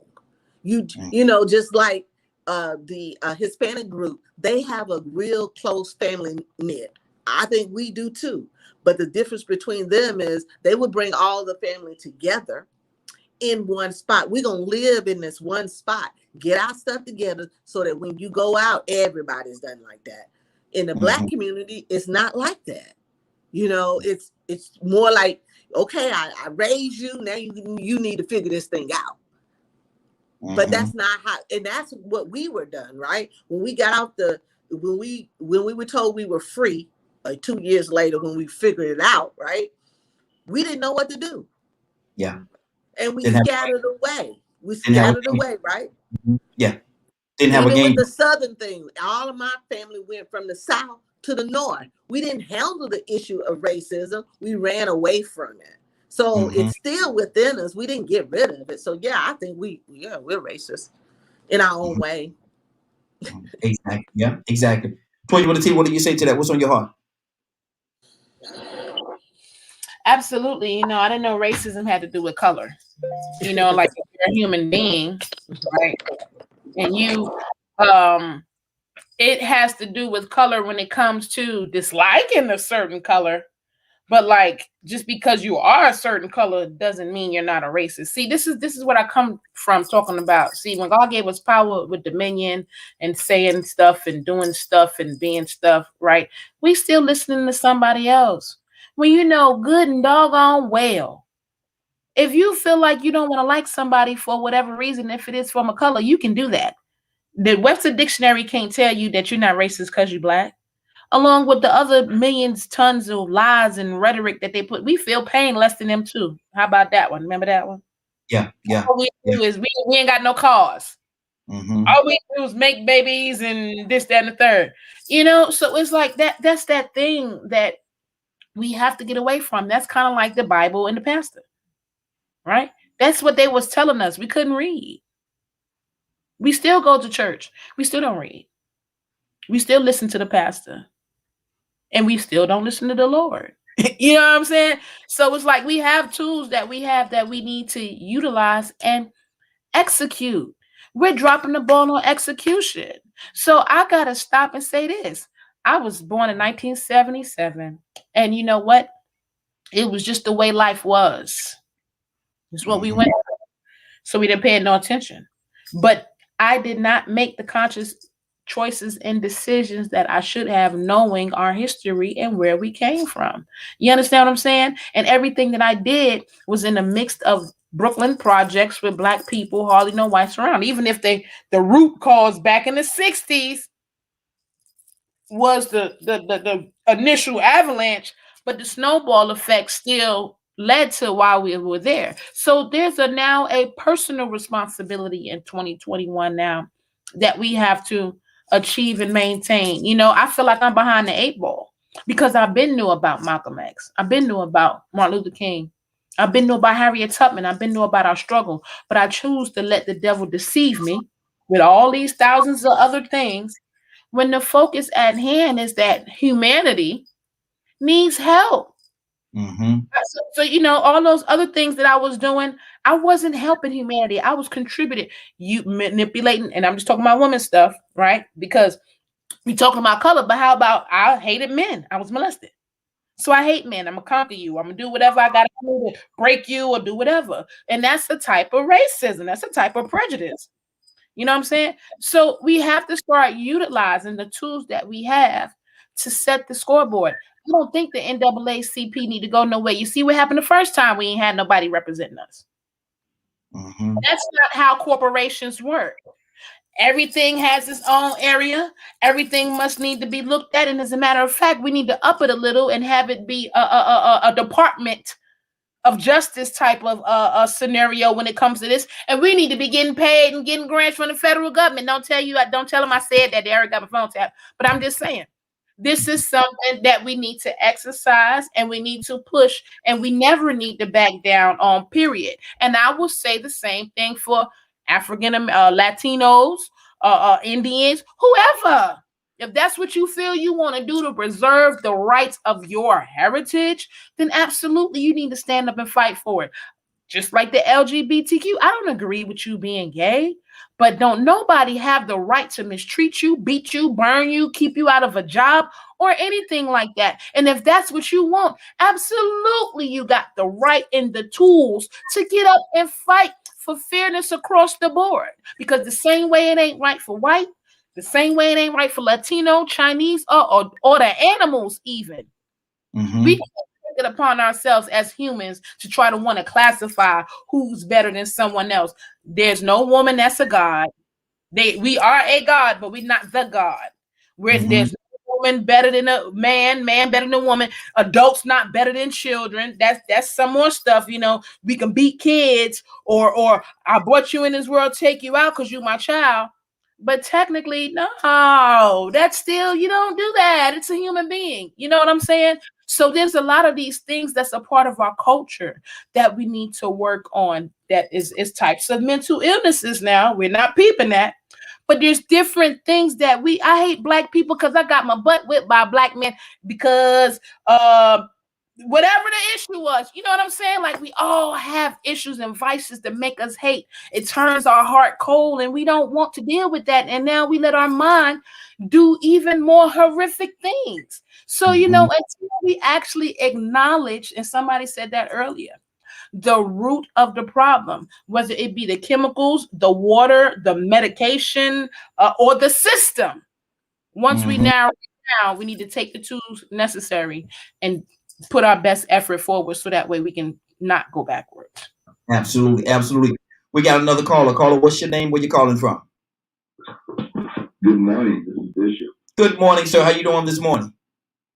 Man, I'm blessed, man. Thanks to God. Yes, sir. How Yeah. about you? Hey, blessed as well, brother.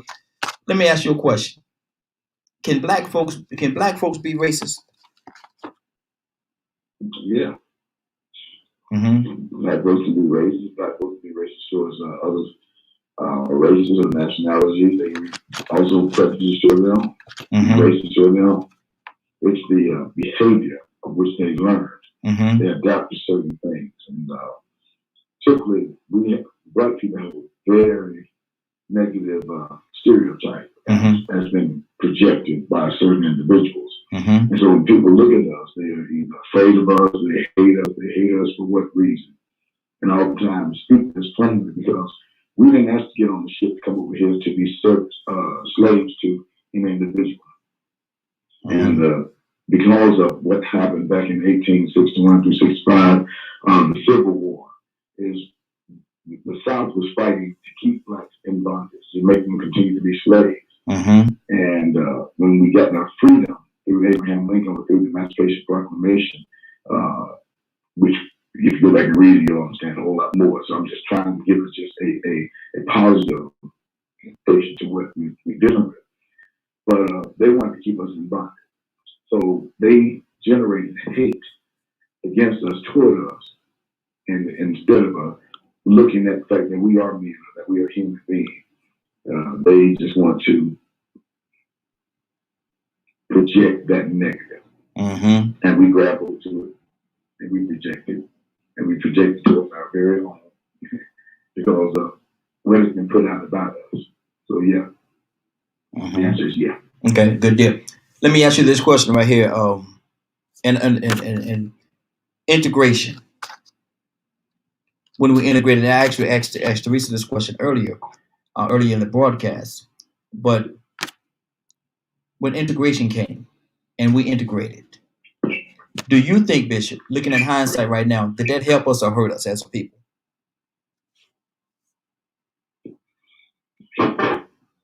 Personally, I believe integration helped us. It gave us its own. Okay, you skipped out. You said it. What now? You said helped us or hurt us? I missed that part. I said it helped us. Okay. It's supposed to put on a level playing field. Now it's up to us to play it the way we need to play it. But integration was a good thing. It wasn't bad. I hear folks talking about, we had a conversation about a month ago, me and a couple of friends, and they think we should stay segregated. And what were we getting when we were segregated? We getting the leftover. Now we have an opportunity to get the same thing they're getting, but we don't take full advantage of it. So, yeah. Okay. Rico, what do you say to that, man? Did it help us or hurt us? Both. It was a pro and a con. I'm going to be absolute. I refuse to be absolute and just sit back and say it helped and it hurt. It did both. Just as, you think about it, with this integration, you got exposure and access to a whole lot of stuff, good and bad. Good and bad, all good. It was some bad habits we picked up. It was some bad habits that our culture and our parents, our forefathers, that went through this integration picked up. Some of them lost their self-esteem. Some of them went from a segregated situation and went to white school where they were getting spit on, beat up, and made to feel hopeless by the teachers and the coaches that mistreated them because they didn't have no protection in place. So they were exposed to a whole different level of hatred. So now I'm not going to sit up and absolutely say it was good or bad. Just like with the racism thing, you say, can black people be racist? There's a lot of intelligent people on this panel. I know a lot of intelligent people, and some of them are more intelligent in certain fields than others. But one thing I will do, because I used to think black people were racist too, and I'm still back and forth on that. But I'll tell you what I do. I read books by psychiatrists that discuss racism, white and black. And most of those psychiatrists will tell you that that is a white institution, white created, white dominated, and white owned. If you really know the true definition of racism, according to those psychiatrists. You get what I'm saying? So you know, idea in general, I used to feel the same way everybody else felt. But then I started thinking about it. I'm like, well, you know what? It's still a limit to my bias. There's only so much I can do with my racism toward a white person before it's going to be a ceiling that I hit. But then with these white people all the way around the world, red, yellow, black, and brown, they know the same ceiling. They know the same ceiling. So, you know, we could speak on our individual level, but the little racism or bias or prejudice that we have don't amount to nothing compared to the people with the bombs, the judges that make the sentences, that does the sentencing, or the prosecutors that picks and chooses which evidence they want to use. You know what I mean? So this topic, man, like I said, it's a whole lot of opinion going around, not a whole lot of facts that really need to be discussed and understood. Like I said, if you don't know any better, you can't do any better. And like I am not going to disqualify or dismiss anybody's intelligence on this panel, because I felt the same way. I felt like, you know what, man, I think I'm racist a little bit. But my racism was more out of retaliation. It wasn't because I felt inferior. It was because somebody that was racist against me made me feel a certain way. So whether I retaliate or whether I just create an institution that make myself feel better because self-consciously I felt like I was inferior or less than. The racism, somebody want to be biased or prejudiced, it didn't just come out of it. It came from what I said a second ago, inadequacy and inferiority. Got you. Badger, what do you say to that? Integration, man. Do you think it helped or hurt us as a people? What's integration? When we came together, when we all came together, I'm trying to that was good. I'm trying to when we all came together in one pool, in one pot, and we all started doing things together. There was no separation of blacks and whites. No more black water fountain, white water fountain. No more blacks going in the back door to get their food and could not eat inside the restaurants. Now we can all come together, eat in the same restaurants, in the same room at the same time. There's just a few levels of. I still repeat the same question. I still give you the same answer. I don't think that'd be a good one for him to ask, because he never had the experience or taught the graphic, nothing that, you know, would know the before and the after. Effects of it. He don't even understand that it existed. I mean, just think about that. So what does that say? What does that say, Rico? What does that say? Well, he didn't experience that. Wait, I didn't experience what? Segregation and integration as far as the school systems in the civil rights era. Oh no, but my grandparents taught me, and other older people told me all about it and shared their knowledge and experiences. So what was the purpose of the question? What is integration then? It's something that still is a work in progress. I don't think we fully have integrated yet. Are you asking whether it's a good thing or a bad thing? Yeah. Oh, well, it's a good thing. That's how we share experiences. That's how we share ways of growing in the different cultures and different things of that nature. Like we're the human race. We're supposed to be working together and helping each other out. And in a perfect world, that would be beautiful. But Teresa, we don't live in a perfect world. What do you say to that? I'm actually glad he asked that question, because what is integration? one of the things I talked about earlier this morning is the fact that Black people are the only race of people who've had to have several different identities, right? We come in here as slaves, then we were N-words, the different levels of it, colored, Black, and then we get into integration and we lose ourselves. Yes. That's why I say it's not a good thing, because we never have been able to embrace who we really are, and whose we really are. Because we come into this, into the world, not by choice, but once we got here, how we were always left behind. But then even with a policy change that says you're now free, we really was not free indeed. And the fact that today we still have to force ourselves to be integrated, to the reason why I think that some part of being segregated would have been better for Black people to better unite, so that when we actually started to integrate in the perfect world, we would not lose our identity. And that's why, I kind of struggle with it, right? I see the good and the bad. I'm like you, Rico. I can see both sides, but the way that we actually got to integration was literally a progress move, but not to literally say, okay, because here's the thing, what I do know. If Black people become who they really are, we are too powerful for the other people to understand what's going to happen, right? And I believe that's what the problem is now, to the reason why we had January the 6th. If we start enlightening Black people to be in leadership roles, right? There's going to be, especially Black women. This is not to denote Black men, but I'm just saying, I personally believe that Black women have been given a hard stick to swallow, and they just sick and tired for real, right?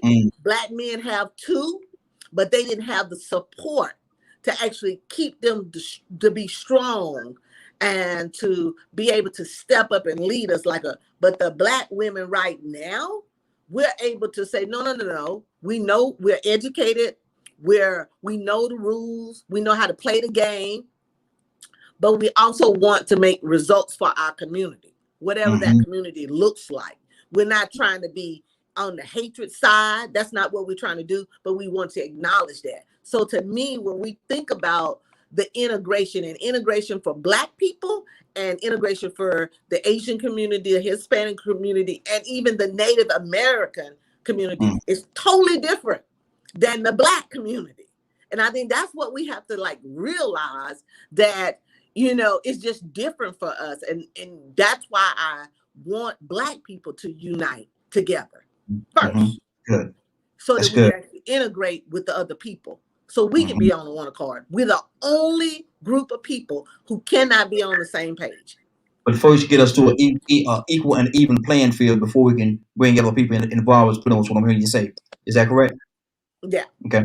Good deal. Rico, I'm coming to you. Let me go to Leonard real quick. I'll come right back to you. Let me ask you a question. Do you think, to a certain part, because Teresa said that Black women are frustrated and they're tired, do you think there was a point in time in our history, whereas Black men took out their frustration, there's social, economic, and all these frustrations out on our sisters? I mean, if that happens, right? If it was some great effort, no. Everybody on their own psychology. That's good, but ain't got nothing to do with how nasty you are. No. Do you think Black men? Do you think Black men at a certain point in time? Do you think they took out their frustrations on our sisters because that was the only way that they had to vent, and so the sisters took a lot of the blunt of all the things the Black man had to go through? Yeah, that's so romantic. Whether it is or not, brother, do you think it happened or no? Yes, it happened yesterday. Okay. It happened the day before that. It's gonna happen tomorrow. Okay. Because you with that type of person. But it ain't got nothing to do with it. I don't come and jump on my wife because white people don't like to get jobs. If you do that, you just crazy. Okay. It got nothing to do with it has nothing to do with a personal thing. I'm asking you as a whole. I'm not saying Leonard did that. I'm saying, do you think black men as a whole did that? And do you think that's something that happened throughout our society? And one of the things I don't do is I never say it in a whole. Mm-hmm. Because I don't think that way. Mm-hmm. I mean, if you can look at data and research, and from your research, you can say, okay, this is what happened. But I don't know why you jump. Well, see, data and research, you know, it depends on who's punching those numbers, brother. What your results are. Just because you black, mm-hmm. That's, you know, and attribute being black, and it's hard. The work you had is whatever hard day you may have had. Mm-hmm. Is why you jumped on your wife. Mm-hmm. Well, maybe it wasn't even a jump on your wife. Verbal abuse sometimes is a thing as well. Verbal abuse, you know, you can go home and because you're frustrated, yell and screaming at your wife. She had nothing to do with it. She's just there. She just happened to be the one that's there and to vent your frustration. Now I'm certainly not going to say that is right because it's absolutely wrong, and there's nothing right about it. I don't care how you try to dress it up. There's nothing right about it. But did it happen? But that don't mean it was causal. Say it again. There's this issue on what caused something else. Mm. Was it causal? Is that why you just said, you know, you proposed as if there was because I was asking a question. I say, do you think it's something that happened? Of course. Mm-hmm. All the time, every day, today even, it will happen. Now, whether it will happen because of somebody black, I don't go there. Okay. Well, white men been jumping on their women. Mm-hmm. It ain't because they black. It ain't because the race was there. But see, that's not the source of our conversation right now, brother. I'm asking you specifically about the black man. I'm specifically, that's a word I have a problem with that word. That I'm specifically talking to you about the black man. Do you think he did it? No. No. Okay. No. Hold on. Rico, what do you say to that? I think in some cases black men did. You know, and it's human nature for some people to respond or act out of frustration. Some dysfunctionally. Some realize when I go home, I'm not gonna okay, I'm at work. I've been doing this job, they won't promote me. I got this boss, man, he's racist. He called me out my name, but you know what? I don't want to leave this job. Some people, they don't want to leave the job. They don't want to get out of that atmosphere. So now they're going through all this abuse, verbal abuse, mental abuse, and they know it might have a racist tint to it. And then at the same time, they might have co-workers that group along with this supervisor or manager or whatever that comes down on them. It might be a common practice in this environment. And you know what? You're tired of it. Every day you go to work, you might work at Alabama Power Company or something. Every day I go to work, man, they cracking these black jokes. Every time I turn around, they talking about Obama. They calling them monkeys and coons, and they saying racist stuff, but they saying just enough to where they won't get in trouble because they know how to operate in this system. So now here it is. I go home. I can either leave it at the job, or then you have some that go home and they so frustrated that the minute the wife or the child says something that aggravates them, wow, they take out all their frustration on them. I'm saying it's right, but it happens. You know what I'm saying? And it happens in general, not just in racist situations, but racism can also be a contributor to a person doing it. The stress that they're at a job, not being promoted, being overlooked over and over again. I mean, we are human beings. We are impacted by our emotions a lot of times. Some people have better control over their emotions and they know how to separate, the anger or the frustration. Me, myself, I've caught myself taking my frustrations out on other people, but they came around at the wrong time. It wasn't really just geared toward them. They were the ones that came around at the time I didn't want to be bothered. Then I would apologize. Look, man, I didn't mean to snap at you. Look, baby, I didn't mean to snap at you. I just stuff that I was going through. I just got pulled by the police for no reason, and they tried to accuse me of having drugs in the car and had been searching me and this and that, and I know it was racist. They didn't find nothing, but I'm mad. I'm tired of going because every time I drive my nice car down the road and they doubling back, throwing the lights on me. I'm going off on you, baby. I'm just a little frustrated. Yeah, it happened. It happened. Well, I mean, not in all instances, but we got to protect the factors that we all as humans go through. Exactly. I know Teresa, she has another engagement. She got to get ready to get off with us. I definitely appreciate your sister being here. But what do you say to that? Do you think sometimes in some situations men take out their frustrations, work, life, environment, whatever, on the women? Well, people take out frustration around whoever they're around. So, I mean, I've done it myself. I'm saying, like, if you come in my space and it just happened to be that moment, then you know what I'm saying? I'm just like, oh my God, I just went off on somebody who had nothing to do with it, right? So I think the frustration part comes from just being frustrated. I think what we have to do as a community is acknowledge that everyone is frustrated and don't take everything so personal. I deal with that a lot. That both ways. I do take things personal because I'm just naturally going to do that.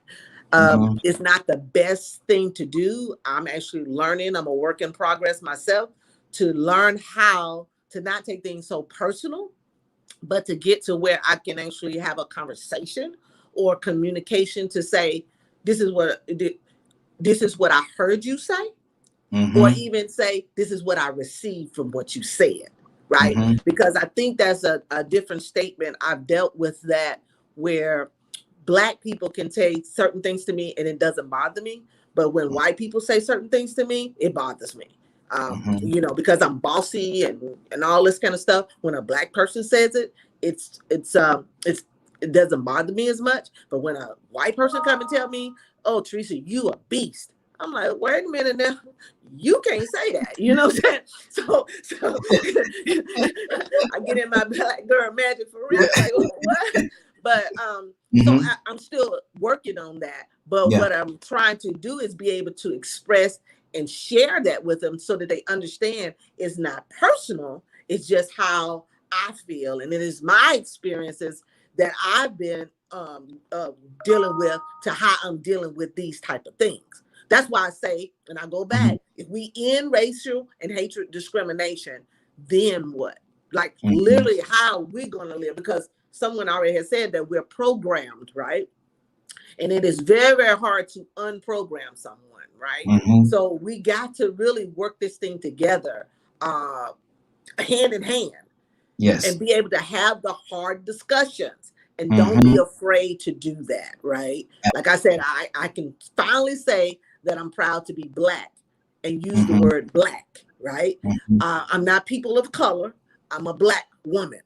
Because that's what you told me I was, right? So I'm going to start to embrace the fact that I'm Black and what that really means to me in my own culture, right? So I'm looking forward to that. I do have to go, but I invite all of you to be a member of the NAACP, the CAB. Today is our Founders Day. I'm wearing our Founders Day shirt. We are 112 years old, and we still are fighting for the freedom that is due to us. And you all know we have social justice issues all over the place.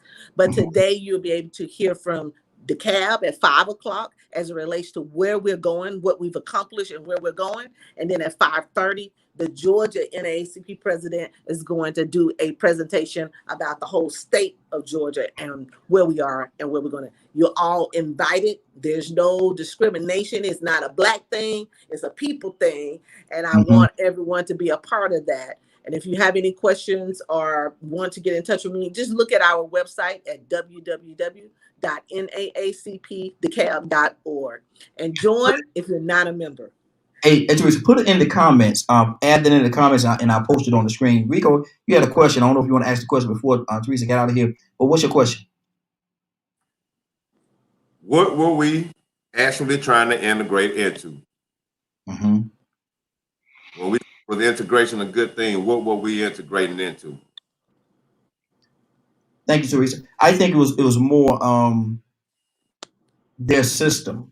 in their ideology of doing things, because whether we didn't have a system at that particular time because of the condition that we were in, or we thought their system was better. That's just what I think it is. Let me go to Kay. Kay, what do you say to that? You said, what I say, what? What the question Rico asked? What were we integrating into? Speaking about integration, was it a good or a bad thing? To be treated equal. There's no difference. You know, that all of our blood runs red through our veins. And it all do the same thing. And when it runs green, and it all do the same thing when it reaches the air. Like, it should have been ended. So that's what we integrating into. A better life. Right. Okay. Recognition. We recognize that who we are. Individual people, like everybody else. Good deal. Bishop, what do you say to that? What were we integrating into? What are we integrating into now? Yeah, what at that time? I think his question was, we talking about integration. What I think he's asking, what were we integrating into at that time? What were we trying to integrate into? We were trying to become a part of a system that was never designed for us to be able to go. The integration is just merely a factor that, hey, I am on the same level that you are as a human being or as a person. And the purpose of the integration was to bring about those fair play. However, it didn't go the way it was supposed to go. And just like Rico was saying, and he said there are goods and bads in integration, and I agree with him. The good about it was that it did give us a moment, but it was on us to make our voice louder. This is why integration was good, in my opinion. And that's another thing we go back through us when they said these are individuals' opinions. And there's no right or wrong in my opinion. It's my opinion. And it's how I perceive things or how far I want to take it as far as it relates. My mind goes back to Reconstruction. My mind goes back to before the act of freedom towards your life. But the ability to get in and take control and move it, how far you want to move it is up to you. For example, if I'm a running back, here's my opportunity to integrate. Am I going to just get the ball and stand there, or am I going to try to run down the field? Am I going to try to knock this linebacker or this defensive back out the way, or this tackle, get them off me so I can get further down the field? This is where the integration comes in for us. We have the ball now in our hand. What are we going to do? We're going to drop the ball, we're going to stand there and hold the ball, or we're going to run. So let's run. Let's run to bring about equality. Let's run to bring about social justice. Let's run to bring about fair play. Let's run and get as far as we can without being tackled by our opponents, which are the whites or the white supremacist group or the blacks. We don't want to see that. Because racism, again, is not just based on the fact that this man is white and I'm black, or this man is Asian and I'm black. It's what has been programmed into our mind to make us, or in the individual's mind, to make them think that they're superior and everybody else is inferior. Does it matter, Bishop, if we have a baseball in our hand and they're playing football? Absolutely. I can't bring a football game. And maybe that's our issue. We've been playing the wrong game for too long. We've been playing the wrong game. Maybe that's the issue. We've had individuals and we've lost them. And I was looking at the Mega Ever story yesterday. I'm from Mississippi, and I'm looking at how they shot this man in his own driveway. Martin Luther King. All these things were trying to get us on the same thing, trying to give a thing about equality. They lost their lives. Now we turn around and we got scared, so we now start doing everything else. And I support all these social movements that are out there trying to bring about equality. But then when I look and see what these people are doing in these organizations, are they doing it for a name, or are they really doing it to make things better? I listen to Leonard, and I know what Leonard and his group does, and I see how they work hard to bring about, positive change. And Leonard is a product of that. I listen to Rico as he talks about, these different things and how he studies and how he brings information that he's obtained. I listen to Turka, I listen to Kay, I listen to Goddess, I listen to Badger, I listen to Leonard, I listen to Dominance. I listen to everyone that comes in with their views, and I respect them. Mm-hmm. Whether I agree with everything you're saying, I respect them because that's theirs. Mm-hmm. And I would expect the same thing in return because it's mine. Mm-hmm. Leonard said the other day, I'm going to shut up. I think Leonard said the other day, everybody's entitled to their opinion, but you can't force yours on me, and I'm not going to force mine on you. Mm-hmm. Let's live with each other and work together to get accomplished the things that we need to do for everyone. Absolutely. I have to praise me for that. Good deal. Good deal. Badger, what's on your heart, brother?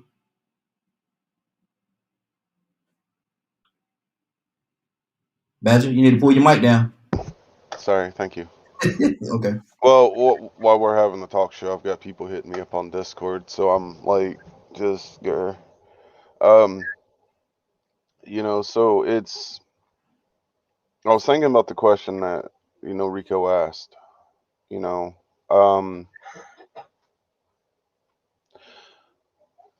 And I was trying not to start crying because it's like my perspective of that, is, I guess, swayed in a particular direction. I feel that what MLK and some other people were trying to do, as far as like trying to integrate us and get us to work together, mm-hmm. was to fight the people in power that were trying to keep us separated. Yes. Not per se the white supremacy, because there's always going to be some kind of racist, bigoted, blah de blah. That's just it happens. Mm-hmm. There's always going to be those groups of people that are that way. What the system that's currently in place, and I'm hoping that we are working towards getting the people out of the Capitol that are not actually for the whole. Mm-hmm. And that are actually for the people. For too long in this country, people that have been in those offices have not been for the people of all colors, races, whatever mm-hmm. person wants label, term, whatever. And a lot of people, just view it as, have these certain perspectives that always, like my mother-in-law, I told her, I'm like, do you look through things in like rose-colored glasses? We end up having a huge discussion about it, And, she flat out told me, you should be thankful for the government because you have SSI. I said, no, I'm not. I'm like, I don't care for the way the government treats people. She said, well, what do you mean? I'm like, well, SSI, the money that's in there came out of my pocket and the pocket of the people. Mm-hmm. I am thankful for the people of this country to be able to have a check to take care of my family every month. Mm-hmm.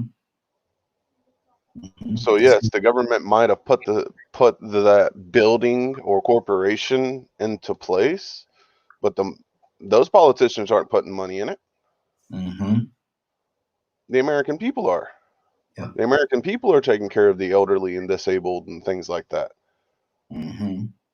So I'm very thankful. That's why, I'm willing to help do research and do things and be an advocate and stuff, because I'm volunteering my time, because they're paying me. Mm-hmm. So I want to help people. That's good. That's good. And see, and that's the heart right there. That's the heart right there. What that I was talking about. Let me go to let me go to Leonard. Leonard, you've been quiet for a while, brother. It's time for you to come on, man. Tell me something. What's on your heart? Talk. I've been touching on you. Say it again, brother. I've been touching on you. What you are? I want to hear some of the Christian cuss words. That's what I want to hear. Now hold on. Give me some of them Christian cuss words. There you go. Hey, look, Ivory. Rico. Hold on, Leonard, watch this. Rico, how we do that thing? I rebuke. In the name of Jesus, I rebuke. You gotta bounce with it, brother. Exactly. You wanna hear the Christian cuss word? I rebuke you in the name of Jesus. Go ahead, Lynn. I'm just being silly. Go ahead, man. You know me, I'm a guy, I love what's real and evident. All right? Mm-hmm. And much respect to Bishop. The Bishop was here. Yeah. Bishop was here when it went down. You understand? You call the Bishop old man? My opinion is not the same as his. Because he has the evidence. And I respect guys like him because here he was, here then, right? But look at him. It don't look like nothing stopped him from doing a thing. Yeah. Now, if he was right there when it was legal and everything else, how did he get here? How did he get here? I'm just stuck on. Are you calling Bishop old? That's why I'm stuck. Look, I'm a 70s baby. I was born in 71. That's probably why I'm a little bit different. But are you calling Bishop old though? But are you calling Bishop old? Let's what I'm calling him is he was actually seasoned. a soldier in that fight. Seasoned. So I can feel how I want to do about it. But this man can tell me what it was like. You know what I'm saying? It ain't like black people was dumb until white folks said they could do something. You heard? The people were excellent at what they did. It's not that they didn't have the skills or wasn't ready to do exactly what it is they wanted to do. Those people were prepared. They knew what they were fighting for because they wanted their kids to have what I was given. Access. And so everybody talk about, well, integration. How do you know? Ask somebody that was back then during integration. Integration just didn't happen to black people. It happened to white people as well. Now you got to explain that. Well, I mean, let me see how basic do it get. Take. Now, see, I've never seen a time, be they rich or poor, where they did not have the rights to do the things that they wanted to do as Caucasian Americans. I've never seen that time. Maybe I missed something. But this is the thing about it. Everyone at that time was going through integration. Everyone. But I understand what you're saying when you say that, but my issue with that is this right here. For me to be included, I think integration was a little different than if I had a Caucasian brother or sister that was going through it at the same time. It was much different for me than it was for them. I will grant you this. It had to be accepted. And that's why you had all the people fighting at the schools and stuff like that, because they didn't want us to come to those schools, and they had to accept it. But I think the struggle and the journey was a little more difficult for us than it was for them. Though to your point, we both had to go through it. So, are you thinking for them or yourself? I'm speaking for me in the experience that I went through, or that my people had to go through. Right, but did you go through it? A remnant of me did, because I am a part of my a remnant. No, you asked me the question. Yeah, you asked me the question. Let me answer the question. A remnant of me, yes. A remnant of me did go through it. Was I physically there? Nah, but somewhere I saw a study where it says that a baby, even a baby in the womb, feel the atmosphere around it. And if the mother's going through some situation, that baby could feel what that mother's going through. No, I wasn't here. No, I didn't walk through. No, I didn't get the hoses sprayed upon me. But the result and the remnant of that is still a part of me. Okay. Okay. I mean, if that's a part of you, that's just a part of you. I mean, I don't have a problem with that. Okay, cool, man. Man, it's 10:01. Let me tell some more people. I want to go to Toya with the T. I want to, man. This has been a great broadcast, man. We might need to take this thing to 11 o'clock, Rico. I don't know, man. But Toya with the T, what's on your heart? And don't say nothing about the 11 o'clock. Don't say nothing about the 11 o'clock. I know how you feel about that.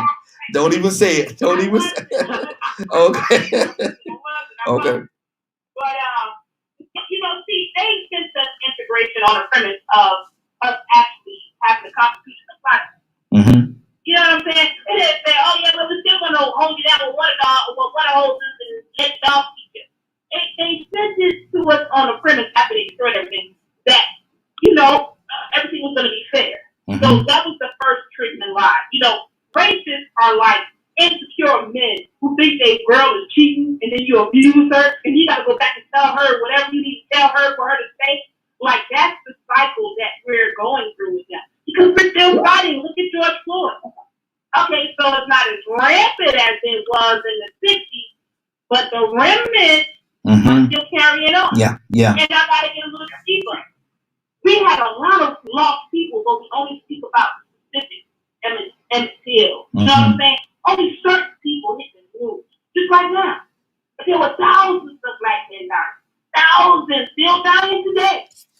So at the end of the day, they told us integration with the premise that it was going to be fair, we were all going to do the right thing, but they did not uphold their end of the bargain.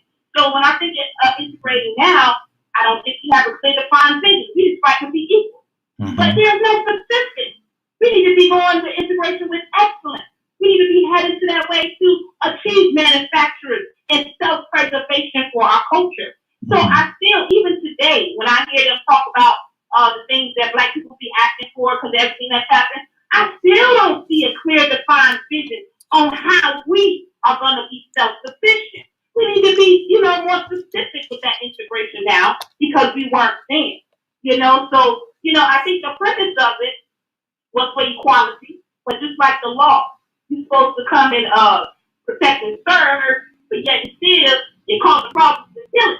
You know what I'm saying? So I think the purpose was meant to, help, but the people who actually operate the system, they did not. And this is why we're here now. But I do have an 8-year-old who I've had a couple of older people, though. I'm not going to tell no stories like that's in their 80s.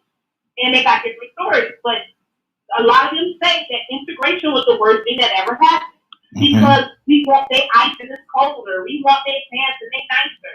So there are some elders that I speak with on both sides. My auntie that I'm going to see now, she was like, honey, my mama thought I was going to get killed because I wasn't with all that. You call me and I'm going to call you the crack and we're going to scrap. Versus where the other 3 elders, they're petrified of white folks. Don't you cause no problems with them. We're not going to do that. And this auntie who had a different mentality, like I'm not going to take that, is more well off financially with the job she gained back then than a lot of the elders now who allowed that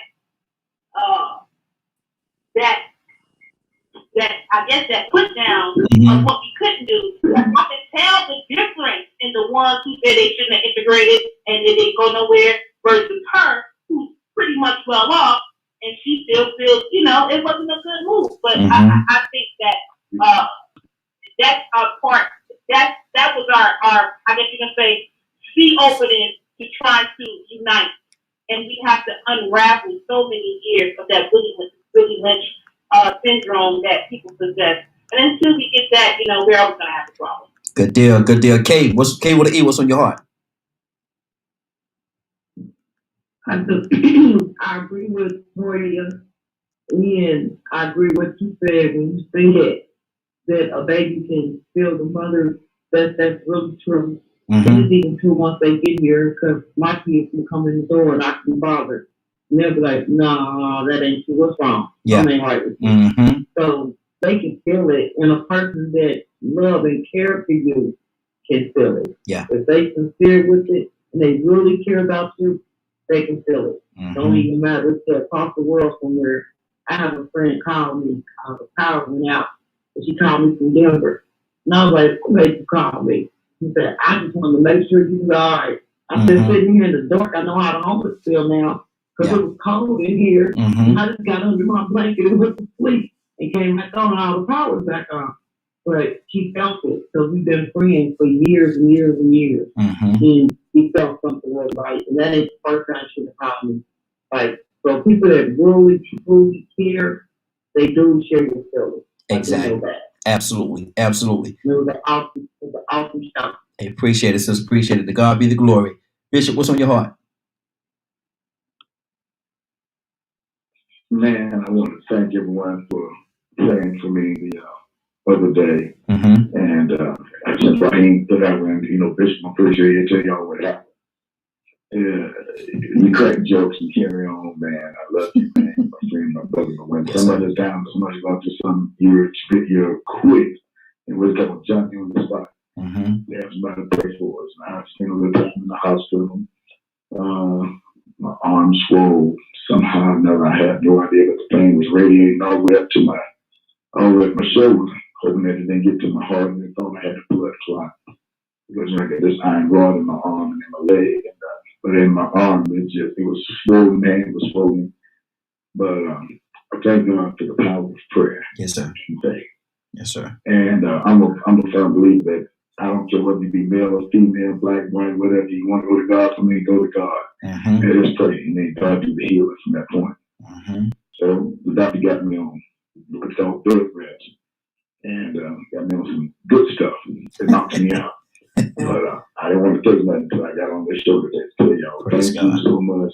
I appreciate the compassion and the love. And I want to thank you, Raheem, for always doing that for everybody. Yes, sir. I got to give you your flowers, brother. Appreciate it. God be the glory as you say. Yes, sir. Thank you all so much for your prayer. Absolutely. Good deal. Good deal. Leonard, what is going on at 3:00 today? On this day, what's going on? You not get a chance to hear the show in its entirety, log on to www.ekmmediagroup.com at 3:00 Eastern today. Now watch this, y'all. Watch this. I'm gonna put him on the spot. Don't go nowhere. I see. Badger. What? Pray us out. Pray us out to the Creator, brother. I know your verse. Pray us out to the Creator. Come on, let's go. Creation, I want to thank you for all of us that came together today. I give thanks for people that are out there listening to us, and hopefully they are learning to become open-minded, and you're providing them a way to learn how to be open-minded and to connect to you. I am thankful for the healing that you are blessing on a lot of us and our family members around the world. I give thanks for the progress that is to come, where we are work together as a whole as you intended. And may we give thanks for what is to come. Aho. Man, good deal. Good job. It is now 10:09. I put him on the spot, y'all. I put him on the spot. He wasn't ready for that one. Oh, he wasn't ready for that one. Hey, Rico, he wasn't ready for that one. But you did good, brother. Appreciate it. Definitely appreciate that, man. Respect. 10:09, we're about to get out of here. It's been a great broadcast. I want to thank everybody for joining us. And more than that, I want to thank you for allowing DKM Media Group and the Morning Glow to be a part of your morning. It is now 10:10. You're about to exit the Morning Glow. But before you go, I want you to do me two favors, if you will. One, I want you to continue to pray for us because we're certainly praying for each and every one of you. Number two, why this is real simple. I want you to go out there, find somebody, and give them a hug because you never know. It could be the only hug that they get, or it could very well be their last. Love you, and ain't nothing you could do about it. Have a great day and a better tomorrow. And we shine some of this light of you from the Morning Glow. Take it out there into this wicked and cruel world that we live in, and let your light so shine. You'll have a great day. Love each other, and do me a favor. If you get an opportunity, give somebody else some love. You just might find some love in return. Be blessed, y'all.